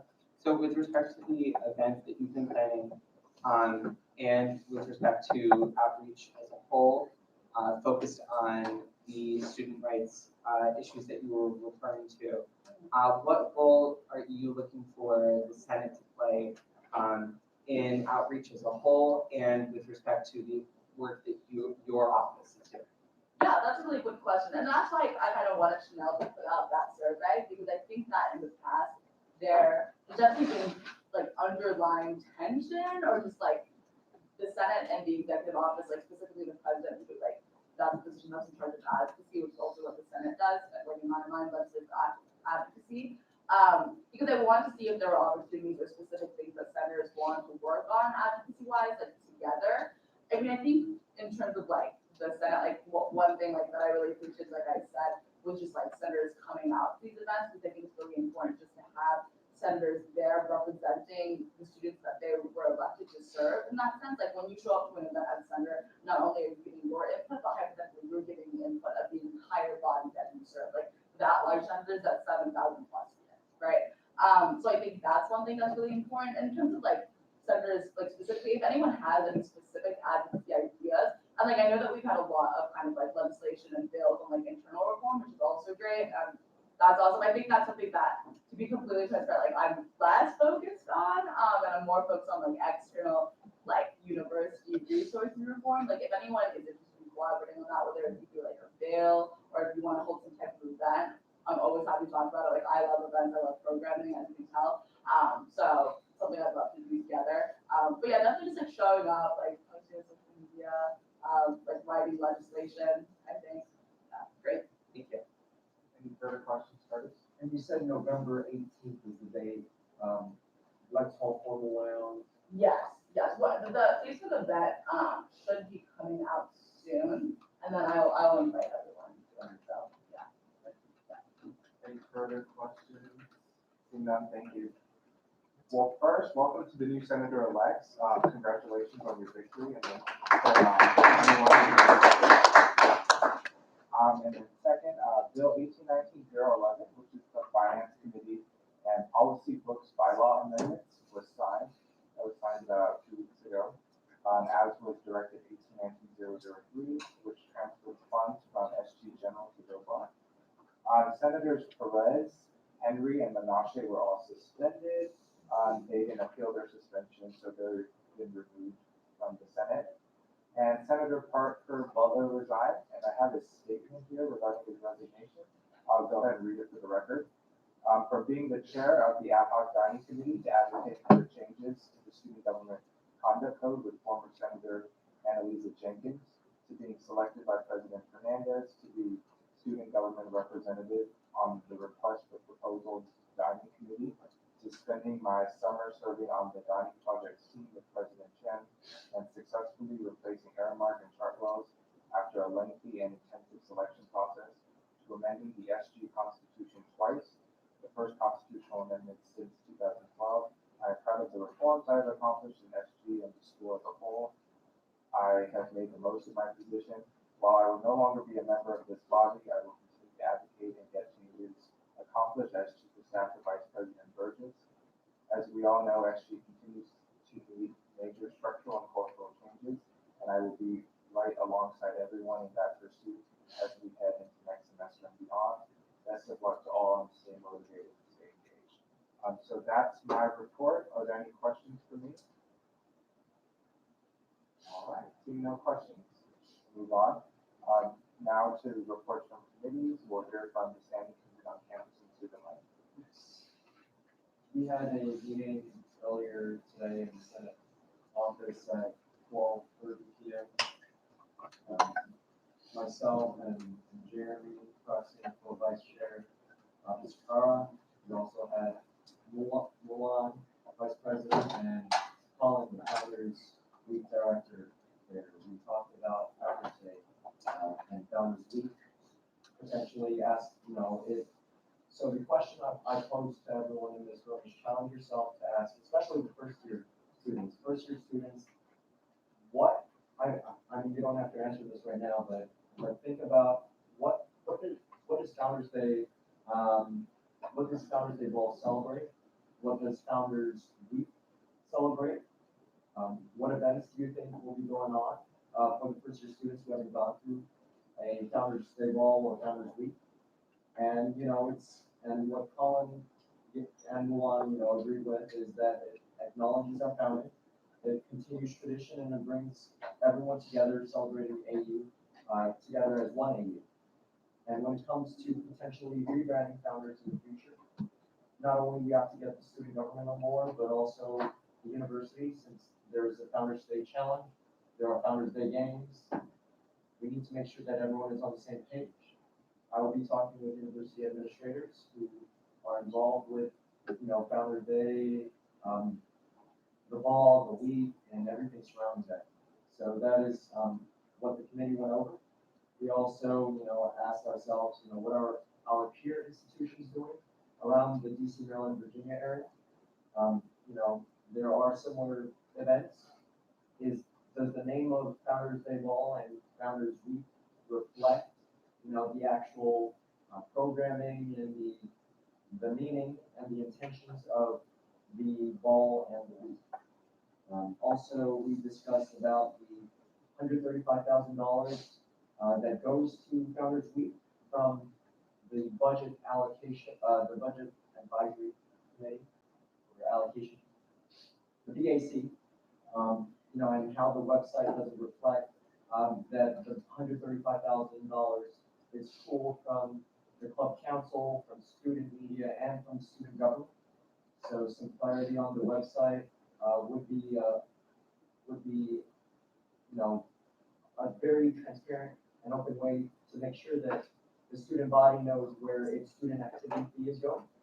Just to give some context, for the first year students last year, there was a referendum to increase the student activity fee, and that failed.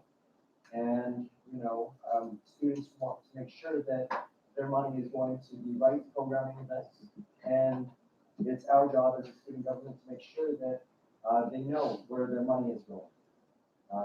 And Colin suggested that potentially multimedia videos explaining what Founders Day Ball and Founders Week is will help first year students to understand, what this tradition is at AU and, how special it is. So, I'm just gonna ask Jeremy, what's the potential hashtag? Oh, I can. Yes. So Milan was just saying that during the commencement, that AU was trending, and he was just saying, one way with branding, we could make a hashtag for everybody who posts photos from, Founders Day Fall, they could use that hashtag. Yes, so it's all about promotion and being as transparent as we can with the student body. And, I thank Angela for, creating the director of executive board accountability. And Chanel is here today, and she serves in that position. And I really appreciate all the work that they've done to make sure that, student government is serving the student body. Thank you. Any questions for campus and student life? Curtis, I sent an email to you. I hope you've gotten a chance to do some research that most universities have a celebration that celebrates their founding. Actually, I would say, when I say most, I would say like 80 to 90% of all universities have a Founders Week, Founders Ball of some kind. So my question posed to you would be, why would you feel the need to pursue a rebranding effort when this is something that's pretty standard across the board? And would you maybe think instead of pursuing a rebranding effort, pursuing a refocusing effort to focus on perhaps what the founding of AU should mean to us?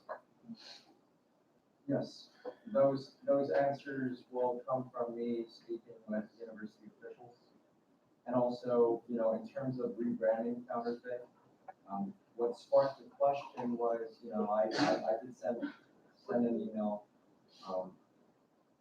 sent an email to you and, you know, the committee and various, you know, relevant parties within the student government and regards to campus and student life.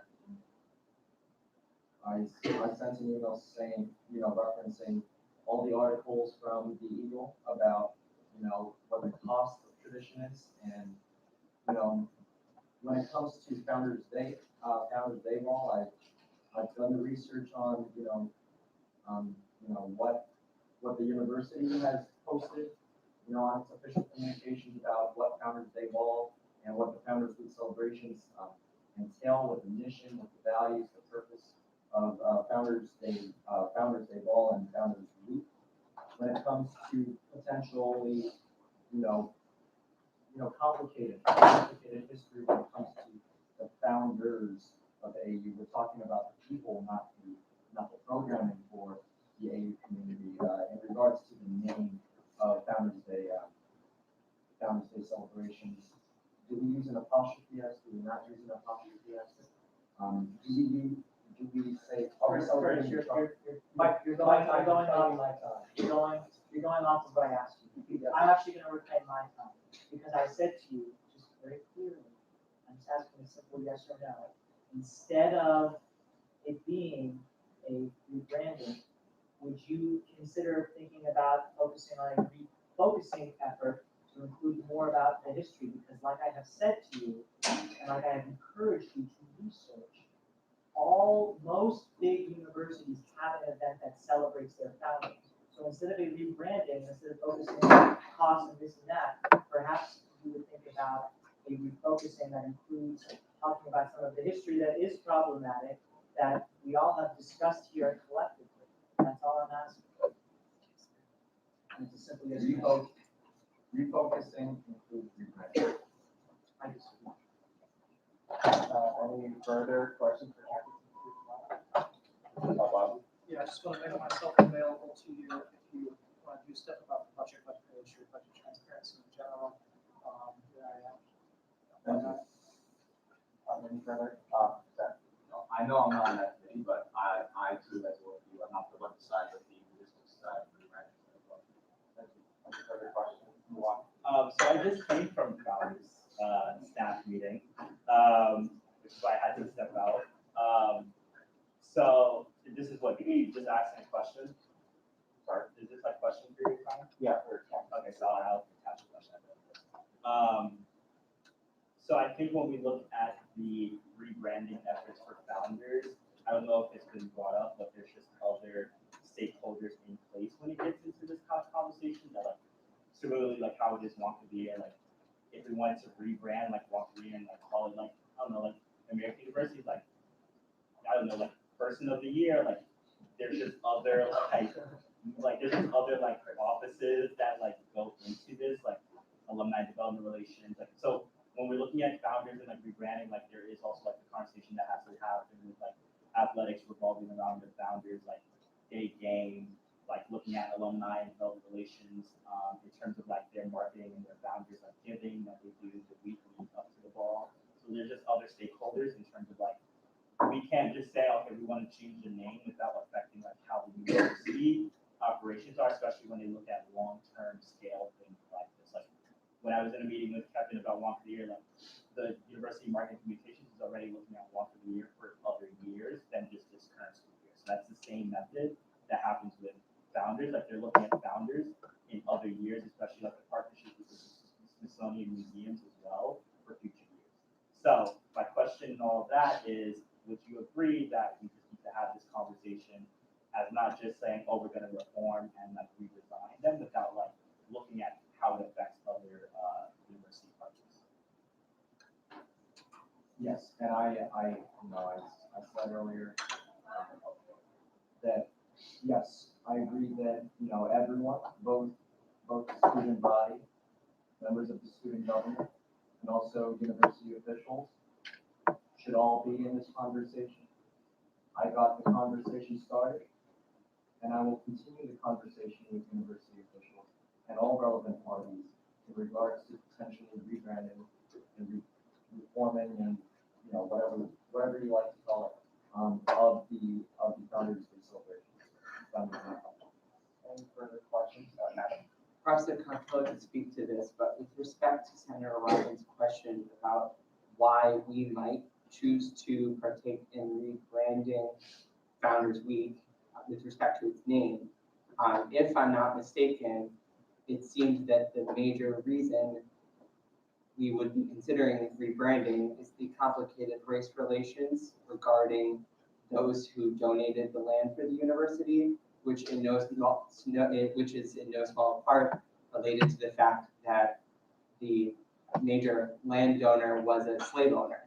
So perhaps you could speak just with respect to what you believe the major reasons you would be partaking in rebranding and naming of Founders Week are. Yeah, I don't think that's a question for the comptroller, because the comptroller just oversees the accounts. I'll just say this to everybody here. We want to have a substantive conversation about how to include in Founders Day the history of this university. We can absolutely do that. However, I don't think a rebranding and just slapping on a new name is going to fix all of that. Ultimately, whether or not we change the name, whether or not we decide to include all these new sort of things, it's not up to us. It's up to everybody else who's involved in this process. And so I would just say that you can read and you can start those conversations, but if you're not going to be willing to try to talk to build really important connections with the people who actually, excuse me, Curtis, if you're not willing to actually build really important connections and do the important homework when it comes to changing the Question period. Was Adam's question directed to me or Jacob? Yeah. It was directed to the comptroller, however, my name was mentioned, so I'm going to. Mr. Ringo was recognized. Can I Yes. just a point of order, Sean? Yeah. How long do we have allotted for this? Was there a time limit on Unlimited this? for report. What? Unlimited. All of this is just to say that there is a way in which we can change Founders Day to include the historical component and aspect, but I don't believe that us just engaging in a full-on rebranding effort without talking to the right people, without going and having those direct meetings, is a particularly good way to go about doing things. And I would strongly encourage everybody here to do their homework and then to reach out to the privy parties, and you can get that ball rolling. Because I've seen how we can do that here in this institution. It can work, but it doesn't work when we don't include the proper parties and when we just go gung-ho and don't do the important research. Any further questions for campus and student life? Seeing none, we'll move to Martina. Yeah, so I know there was a mention of giving this senator-elect speaking rights, so if that is still on the table, I would recommend motioning it right now. Is there a motion, Jeremy? Motion to allow the senator-elect to have speaking rights for the remaining portion of the meeting. All right, is there a second? Is there a discussion on the motion? All right, seeing no discussion of the motion, we'll move straight to voting on the motion. All those in favor of granting the senators-elect speaking rights, say yay. Yay. All opposed, say nay. All right, the yeas have it. The senators-elect now have speaking rights. Now moving to the confirmation of Sarah Gordon to be a member of the Elections Commission. The floor is yours. Time for me to have, well, run away from hiding behind the podium. Anyways, I'm Sarah Gordon, as Sean just introduced me, and I'm seeking a position on the Elections Policy Board. So as the theme of the meeting has been, the first thing I want to focus on is marketing. As Ina mentioned earlier before, there's not quite enough time in the structure of current elections with 21 days, because realistically, even watching the elections this year, there was not enough communication, there was not enough time, just because of a lot of technical difficulties and just the way communications are standardized right now. So that's the first thing I want to look at is how to get the word out and how to increase voter engagement as, I mean, I see it as another local community, our entire population of 7,000 people. There's a lot of people with opinions on this campus, and I want to make sure their voices are heard, including in all future elections. Then the second thing I want to do kind of ties into the marketing is just making more stringent deadlines and making sure that the elections board can continue working as functional as possible, just making sure that all the deadlines that we have set for getting in signatures, engaging with potential candidates and everything is solidified, and making sure that that's all prompt and straight to the point, and making sure that if there are circumstances with extensions and everything else that have to be granted, especially the excessive amount this past election cycle, making sure that we can avoid these issues in the future and keeping functionality as solidified as possible. And that's my spiel, and I'm happy to take any questions. All right, questions for the nominee? Jeremy? Hi, Jeremy. I know you've worked on plenty campaigns, so I guess, and I know you're aware with the elections policy, but just let me know if you feel like you can answer the question or not. But do you think that we should change the elections policy in any way, shape, or form? At the moment, I have talked to Eamon about this. There are a few things. It's not really changing the elections policy. It's more just improving what we have already. So one of the things I remember Eamon and I were talking about was the whole randomization process. Instead of it just being a habit that Eamon has as commissioner, putting it into the policy and just ensuring that future commissioners for each election can do this, especially because it does reduce the odds of unfairness of just putting things alphabetically. Because if you think of the example, who is my last name Gordon? I have the good odds of being at the beginning versus your last name of Ward, which is W at the very end. So you create that randomization, put the people in, put their names in, and then just throw them back onto the ballot, however the randomizer just puts it in. So that's the first thing off the top of my head. Further questions for the nominee? Adam? Do you think that you'd be able to balance the needs of that particular role with the position that you already hold in the Senate? Absolutely. The Elections Commission, it's a very low commitment. I've talked to Eamon about it. Most of it is just collaborating, making sure that the elections are set in stone, and that's just a select, say about a month each election cycle, which is very easy to balance. And on top of that, just working as chief of staff right now, I work basically on a term of if you need me, I'm there. I'm happy to make the time commitments, and I have never had a problem balancing my time. I make sure to prioritize what's happening at what time. So say an election cycle's up, my role in the Elections Commission will come first. And otherwise, I'm happy to work with the Senate, help with transition, help with everything else I do in that position. Thank you. Any further questions for the nominee? All right, seeing no further questions, thank you. I don't have a copy to take this down. Discussion on the nominee. Bobby? Talked to Eamon earlier today, and he's graduating next May term. So we need to give that elections commissioner in the future. There's like no one else doing elections right now, so I think it would be good, yeah, with that in mind, that there be someone else working on elections. And I guess Angela and Sean take that under advisement when his term expires. Further discussion, Curtis? Yes, and you know, I've talked with Sarah about, you know, elections and, you know, knowing that she is willing to listen and to learn about, you know, how we can move forward with effective elections that get the student body out to vote is great. And I think, you know, she would be a great member, you know, to serve on the Elections Commission Policy Board. Because, you know, there were some hiccups, you know, from you know, communication standpoint in regards to sending out, you know, and scheduling the elections info sessions. So she is willing to listen and to learn, and I support the confirmation. Any further discussion on the nominee? All right, seeing no further discussion, we'll move to vote. All those in favor of confirming Sarah Golden to be a member of the Elections Commission Policy Board, say yay. Yay. All opposed, say nay. That the yay has.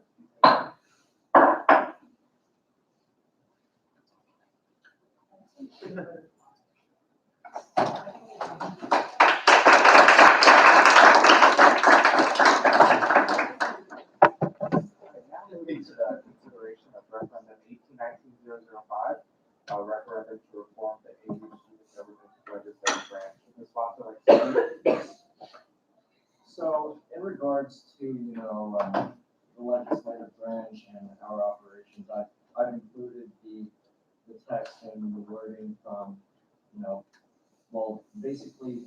Parker intended to make the Senate schedule, more effective when it comes to improving how we operate as a legislative branch.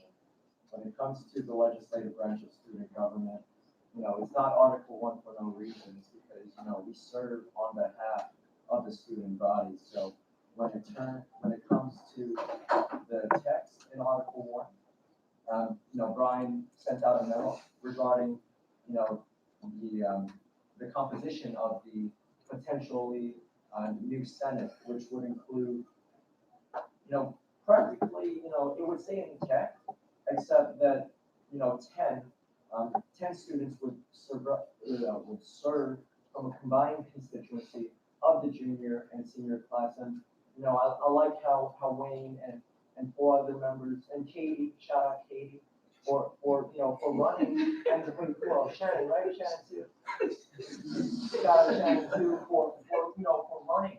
And the junior class has 5 senators for the 15th Undergraduate Senate, and I'm proud of that. When it comes to the senior class, we're gonna miss Madison. We're gonna miss Madison, and are there any seniors in the room? Raise your hand. You're a freshman year or senior class standing. Yes, Bobby. Shout out Bobby. But he left.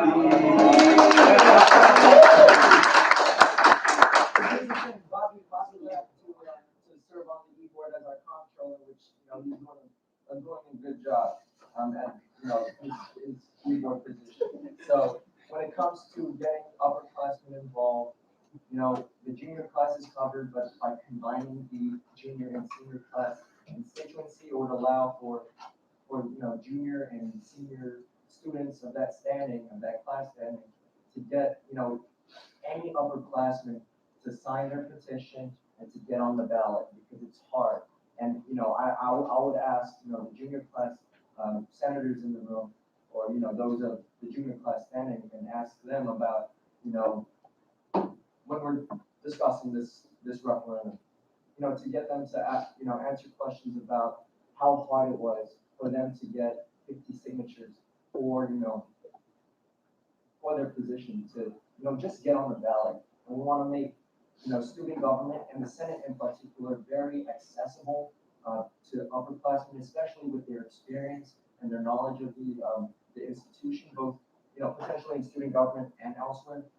So in regards to that, I hope we can get enough support, 2/3 support within this body to move this referendum forward to a vote with the student body. And I yield the rest of my time for questions. All right, questions for this sponsor, Bobby? Yeah, so I like, as someone who ran for an upper class seat a few times, the fact that you're making that easier. And Eamon has some ideas for signatures that make that easier as well for the elections policy. But beyond that, this referendum, as far as I can see, makes things harder because it says that campus at large seats have to be filled by a special election. But those special elections have to occur within 21 days, which is shorter than the current 30-day window for special elections. And that there was something else. Oh yeah, that when the speaker is nominating people to fill other Senate seats other than campus at large, that they have to meet a 2/3 threshold, which is higher than the current majority threshold.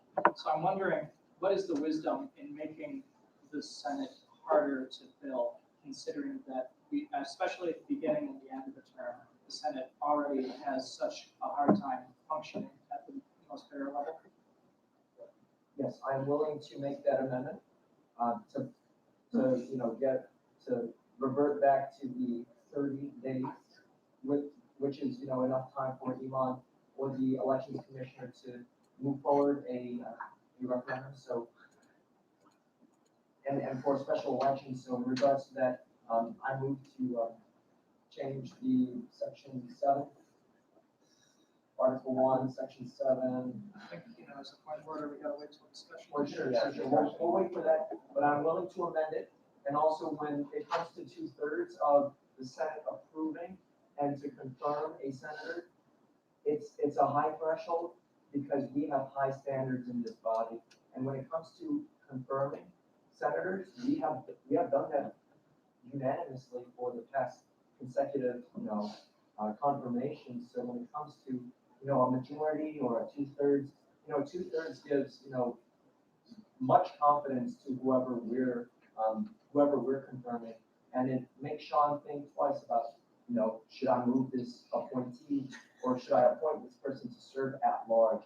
And when it comes to, I guess, those special elections for at large, if you're serving 7,000 students, I think it's important to have, the students popularly elect those at large positions because they impact the entire student body. I'm open to suggestions and I'm willing to listen. All right, any other questions, responsive? There's looking at it.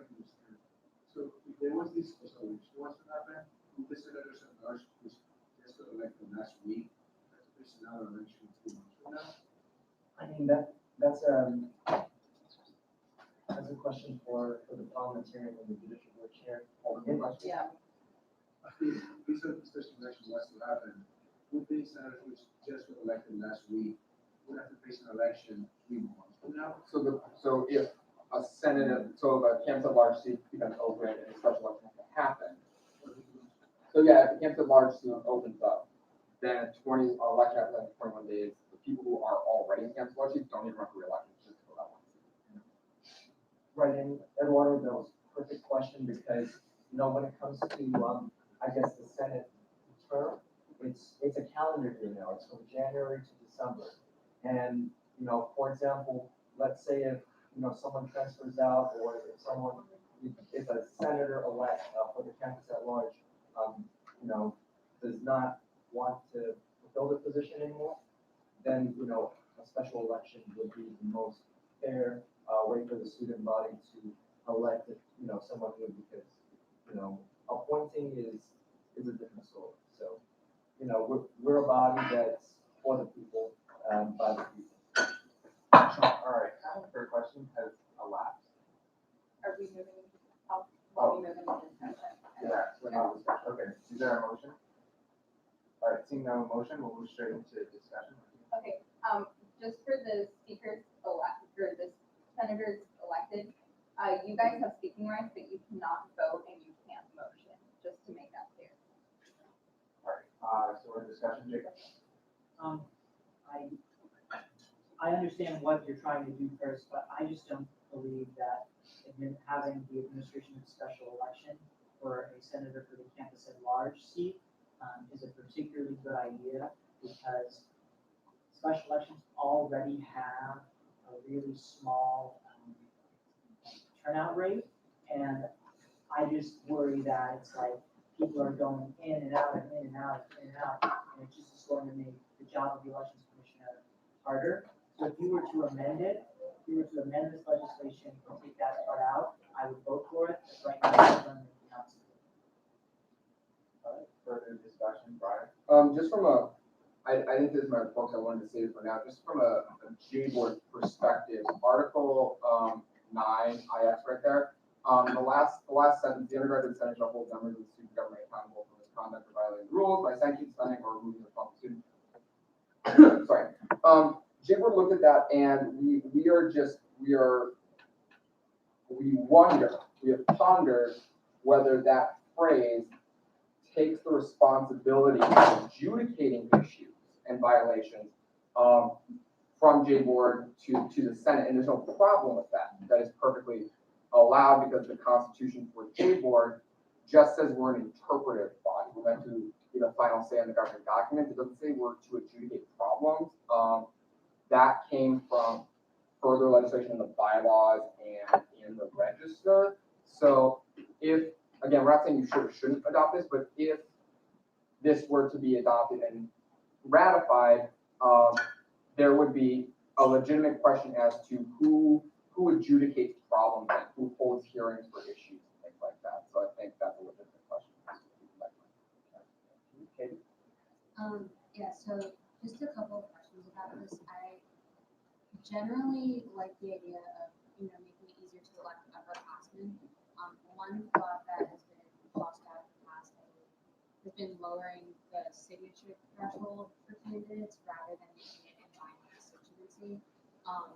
And I think maybe that might be a more effective way to do it because we also don't want to end up in a case in like this is probably not that likely that we end up with like 10 juniors or 10 seniors filling that joint constituency and then we have an entire class that's not represented, kind of just by the fact that there's no seats open rather than how it would be at the beginning of the next Senate where there's just no one who ran for the positions. So kind of, would you consider changing that so that it's just a lower signature threshold? Yeah, so when it comes to, I guess, the signature threshold, by combining the classes, it increases the pool for, getting those signatures. So we can have a conversation about lowering, signature requirements to get on the ballot for upperclassmen. But as a combined constituency, it would allow, people running to talk to their peers in their junior class and also the peers in the class above and to get their signatures. So by making the pool bigger, there's more fish to get signatures. We can talk about lowering the signature threshold. And just one more question if I can. So going back to what Brian was saying about section 9 about like holding members of student government accountable and all of that, what process do you see for either looking at whether members violated the rules or how you would determine sanctioning versus suspending? Where do you see this? Right, so I carry an e-copy of the AUSG Constitution because I don't want to print a, I don't want to, kill the trees. So when it comes to section 7 in the AUSG Constitution, it states in the existing Constitution, it says the undergraduate Senate shall be responsible for the creation and maintenance of uniform standards of conduct for both itself and all student government officers and shall be able to remove or punish said officials for misconduct as defined by the uniform standards created. So it's just adding specificity on what's already in the Constitution. And we're not punishing people. This isn't, I'm trying to take out draconian language from our Constitution and governing documents because it's not like, hey, we're gonna punish you for violating the rules because we're students, like Mulan said, we're students. So we're not punishing people anymore. We're just, keeping people accountable for their actions. Further discussion, Brian? I want to ask Curtis something that I want to talk about it. Curtis, do you think this specific language would delegate the process of adjudicating issues to Senate and kind of taking that out of J Board's hands? So I'm not amending the Constitution, Article 3 of the judicial branch. I am not, messing with you or your. Yeah. So yeah. Judicial. Yeah. So there's nothing directly talking about judicial board here, but the specific language seems to suggest that Senate, the sanctioning, suspending, removing, misconduct, or violating the rules, seems incredibly specific. And Article 3 doesn't explicitly say that J Board is responsible for adjudicating stuff like that. So if this explicit language is in here and in the Senate part and it's not in the J Board part, would you agree that because there's nothing in the J Board part that says we are adjudicating things, would it then rest with Senate to do that, to adjudicate things? And a comment after that. So to answer that question, I am willing to reword or to just remove the sanctioning. I mean, Sean just suspended several senators and removed them from their office for not fulfilling their responsibilities. By attending meetings. So that's already part of what we already do as a legislative branch. And in terms of, I think it's in the bylaws too. Like, let's say, for example, the Congress, the legislative branch of the U.S. government. Their responsibility is to, remove. With the impeachment proceedings going on, the House decides, whether or not to send over to the Senate, if they find the president responsible for. Okay, I digress, okay? But anyway, that's what I have. So, when it comes to that specific language, I'm willing to be flexible about that. I still have a comment, should I? Sorry. Yeah, so going off of all of that, taking into consideration that if that statement stays in, which again is perfectly fine, like J-Board can't say, oh, you can't do this in the Constitution, because you can do whatever you want in the Constitution. Just taking that, because I just messaged all of J-Board and they messaged me back, that taking into consideration that our opinion on what Article 3 said, the opinion what the bylaws say, we're not deciding anything right now, we can't do that, but we are left with a question mark over our heads about what the future role of J-Board is and what the role of the Senate is in adjudicating problems. Article 3, the judicial branch, Section 3. There shall be a judicial board which shall serve as the final authority on the governing documents of the student government. This board, da da da da da, and da da da da da. So you will still serve as the final authority on the governing documents. And I guess your responsibility to the Senate would be to make recommendations on, whether or not we are operating within the governing documents or if we are violating the governing documents. So in terms of the language, I'm willing to be flexible and, to remove such level of specificity by saying just, the undergraduate Senate shall hold members of the SG accountable for misconduct or violating the rules, period. And I hope that makes sense and that, is doable. Bobby? Yeah, so a lot of good stuff going on. I'm glad there's substantive debate. And that is why I highly encourage the Senate, really very much, to send this to CRP. It's not automatic, just by yourselves, referenda are only before the Senate one time, but you can move to send this to CRP, which is the committee that meets most regularly. Going to CRP, would you give everybody a week to really think about this and talk with each other and, develop language for changes that you want to see? Because, a lot of times when we're doing these debates in Senate, everybody knows that they want to change something, but they haven't stewed and thought about how to word it. So especially since this is, kind of rewriting in subtle ways an entire article of the Constitution, I really would like this to be sent to CRP. So yeah, that's my piece. The members of CRP are here. Katie and, CRP is just a more intimate setting. And this, this referendum and the wording within this, I took my time, I prepared, and I made sure that, that the language and the wording within this referendum is thoughtful. And yes, I would be willing to send this to CRP to work the nitty-gritty stuff out, the wording, and can I move this to CRP? If I say I would like to move this to CRP, now we can vote on it. Okay, you're making a motion? A motion to move referendum 1819-005 to the Committee on the Rules and Regulations. Is there a second on the motion? Second. Is there a discussion on the motion?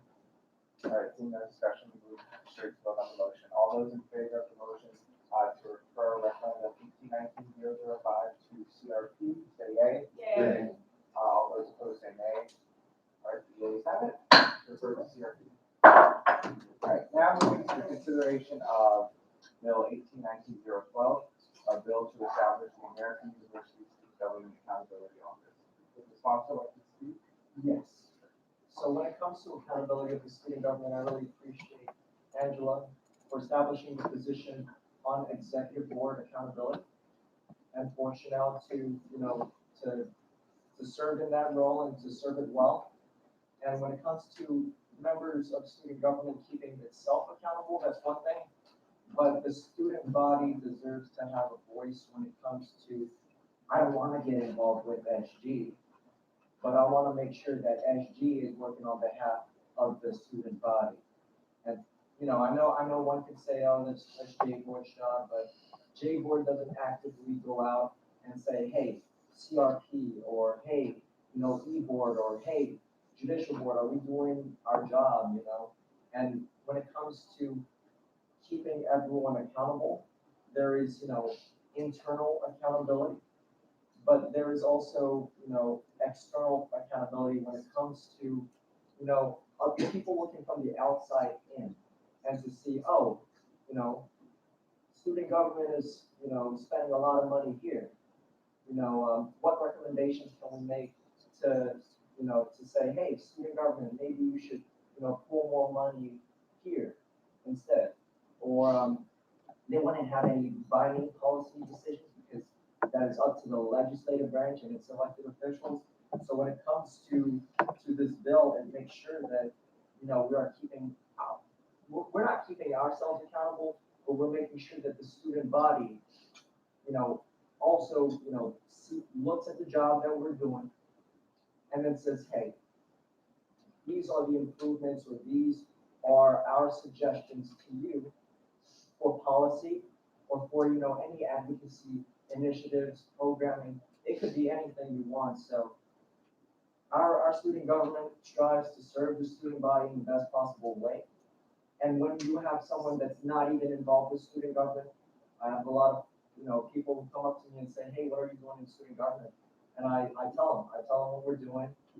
And, this office would report to the student body in terms of what the student government is doing well and what we can work on in the future.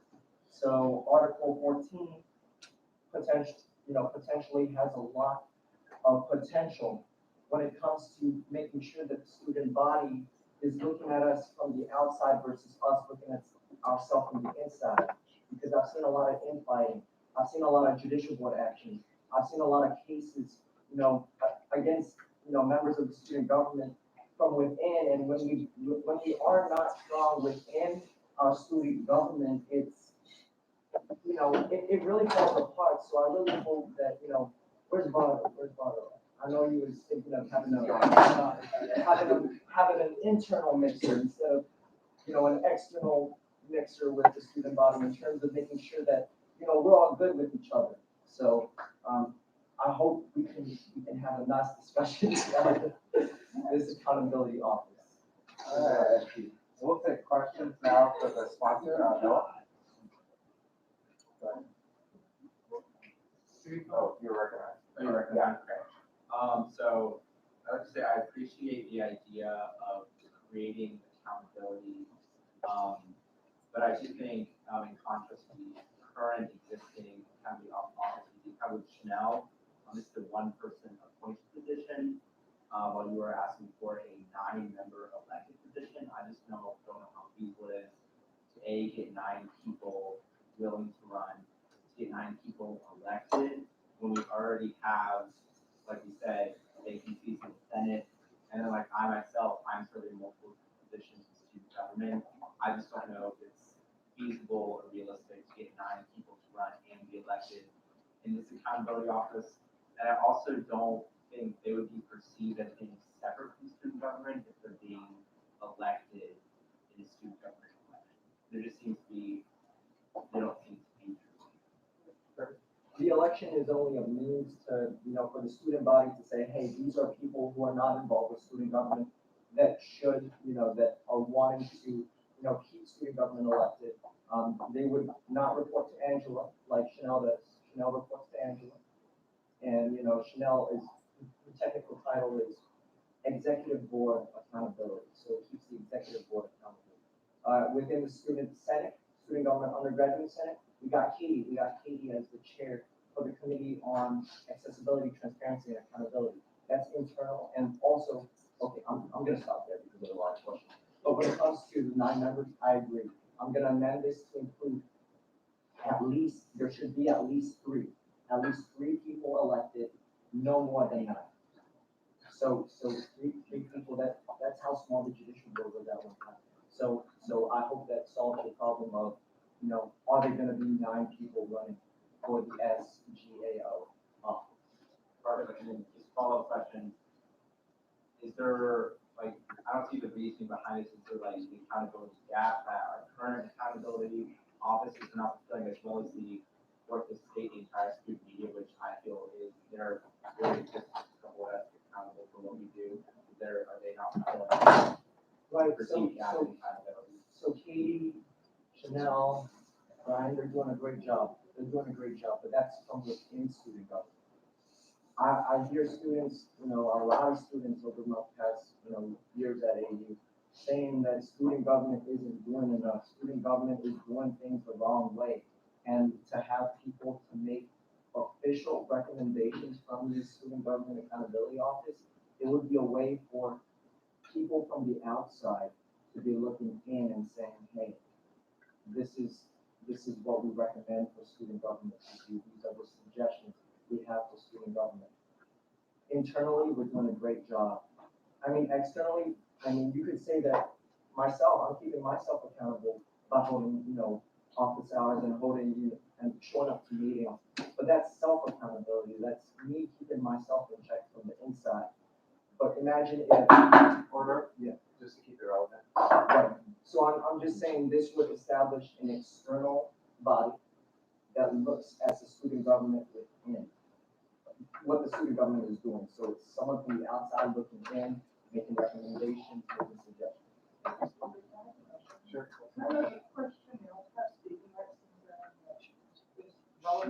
She has. She's the director of the cabinet. I'm just going to say, in the interest of parliamentary procedure and in time, please keep your questions to like 1 to 2 sentences, because we can discuss it later during discussion, and also try and keep your answers short. Thank you. Questions about to expire, is there a motion?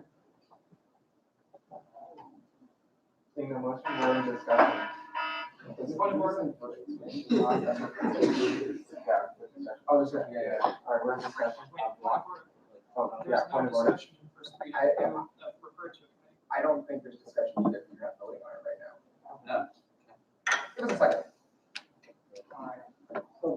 Do we need to even vote to move it? Or is it just- No, it already is removed. I don't think so.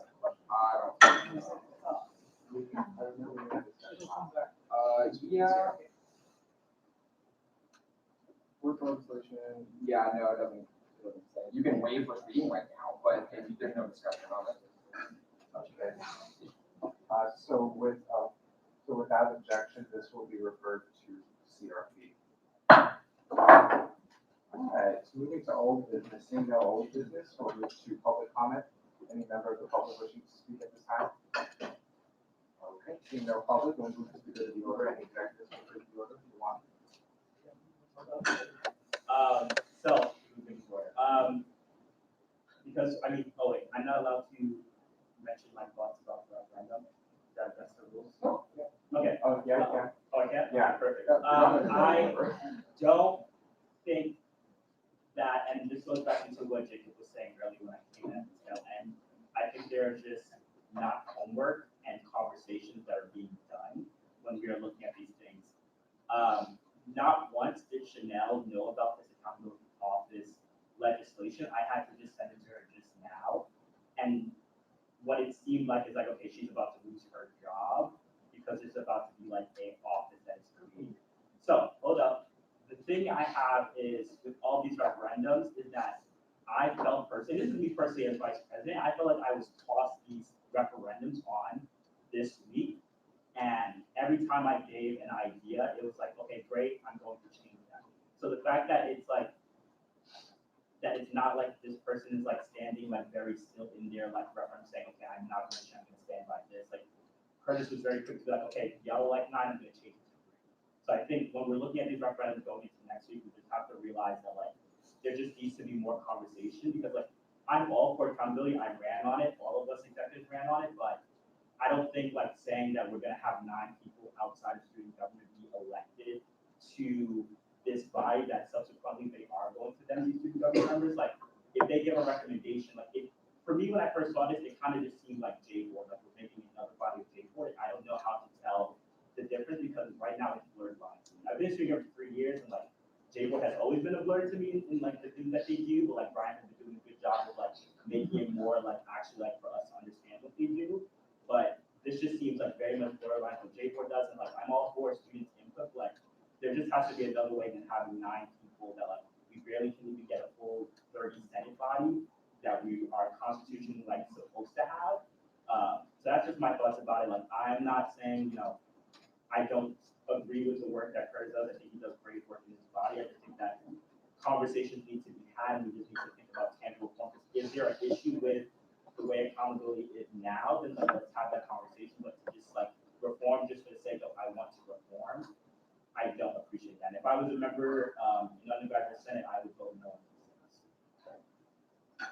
All right, any executives for the good of the order, Bobby? Yeah, so Milan explained, how this proposed government accountability office would be like the J board, and that's one thing. And another thing that I noticed first time reading is that this really reminds me of what I think is a core feature of the Senate, which is to provide oversight for the entire organization. In fact, if you open the bylaws, Article 5, Section 1, Subsection 1 lists 4 purposes of the undergraduate Senate, and one of them is to conduct oversight of the organization to make sure that everything's going well and that everyone's doing their jobs well.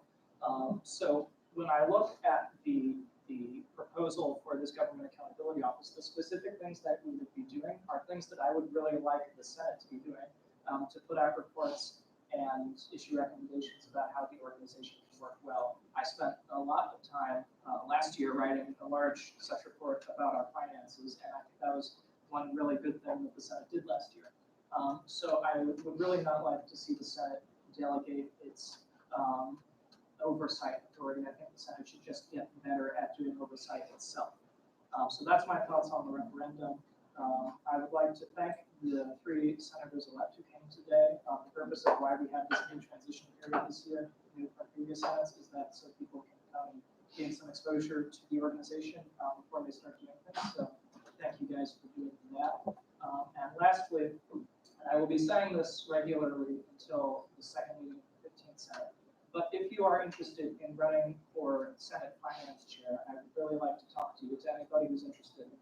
Just talk to Jacob as well if he is available, so that that position, which I think is really important, just works as well as possible. I don't think I will be supporting anyone in that race, but I would just like to talk to everybody who is interested in it. All right, any other executives for the good of the order, Janelle? I just want to reiterate what Bobby said. Not only was I not informed about this, but when I sent out my survey, I got 5 responses from senators, just 5 from the entire body. So when we're talking about holding people accountable and we're jumping from A to Z without addressing the issues internally first, and people not doing what they're supposed to be doing internally first, that's a conversation that needs to be had prior to something like this. Because I got 5 responses, and out of the 5, only 3 of them elaborated on anything. So those are Any other executives for the good of the order? All right, any senators for the good of the order, Jen? I just want to echo what Milan said, specifically regarding this bill. I don't understand why it needs to be 9 unless there was something where she do what she was doing, just one person. I was just confused about why it needs to be 9. I think what she just said as far as not even getting enough responses from the Senate itself, maybe something that we need to focus on first before we start getting involved. But we'll see if we recommend that for it, if we can do anything like that. I just have to say, I have been in this body for about 2.5 years now, and some of the behavior that I have been witnessing, some of the lack of decorum, is really frustrating. It's really, really disheartening, and it makes me really doubt the abilities that this body can do. I want to say, like, truly, I understand people have good intentions. I understand that you want to come to the student government and you really want to make a splash and you really want to hold people accountable and you really want to kind of do good. However, when that good is predicated on misinformation, when that good is predicated on not talking to the right people, and when that good is predicated on bringing actions against other people without understanding the consequences of those actions, then we run into some really big problems. I want to say clearly and succinctly for everybody who is here today, if you have a question about finance, I am the chairman of the finance committee. There should be no misunderstanding, no confusion about who, at least on the Senate side of things, looks at finance and understands finance. And you can always talk to Bobby if there's a there's a discussion about how that pertains to the executive board. If you have a question about who to contact when it comes to certain pieces of legislation or who sits on certain committees, Sean is more than welcome, I'm not volunteering, Sean, that's part of your duties. Sean can tell you who sits on a certain committee and who you should speak to. But like I have been saying for weeks now, the best form of activism is the most informed kind of activism. We need to be asking really hard questions. We need to and I'm glad the senators-elect are here right now so they can be hearing this. It's not enough to just be really energetic and excited. You have to come knowing that you have to set that aside. You have to set all of that kind of stuff aside, all that flashiness aside, and really drill down into doing your homework and understanding what needs to be done, who needs to be spoken to. Because at the end of the day, there's many stakeholders, there's a lot of things at stake, and while I believe that government can be a force of good in the lives of people, I am really disheartened by some of the things that I've seen. And I make myself available always to ask questions. If I'm harsh, it's because I know that this body can be better. And I know that some of the senators' behavior can be better, and questions should be asked that aren't being asked. Any other senators for the other case? Yeah, so kind of just echoing points that people have been making. I think it's really important to consult the right people when you're giving legislation or anything else involved in student government. As chair of CATA, I wasn't made aware of this bill until it was sent out on Thursday, Friday, whenever it was emailed. And so I think, again, echoing what a couple other people said, this kind of steps on the roles that the Senate already has in place, specifically what CATA can do in addition to Chanel's position. And I think maybe just taking some time to talk to the right people. If there's a specific issue at mind with this bill, I think we can work on addressing that. Like I said, when I'm running for chair, I have a pretty hectic schedule this semester, but I'll always make time to meet with you or message or email back and forth if there is some concern that you'd like to address.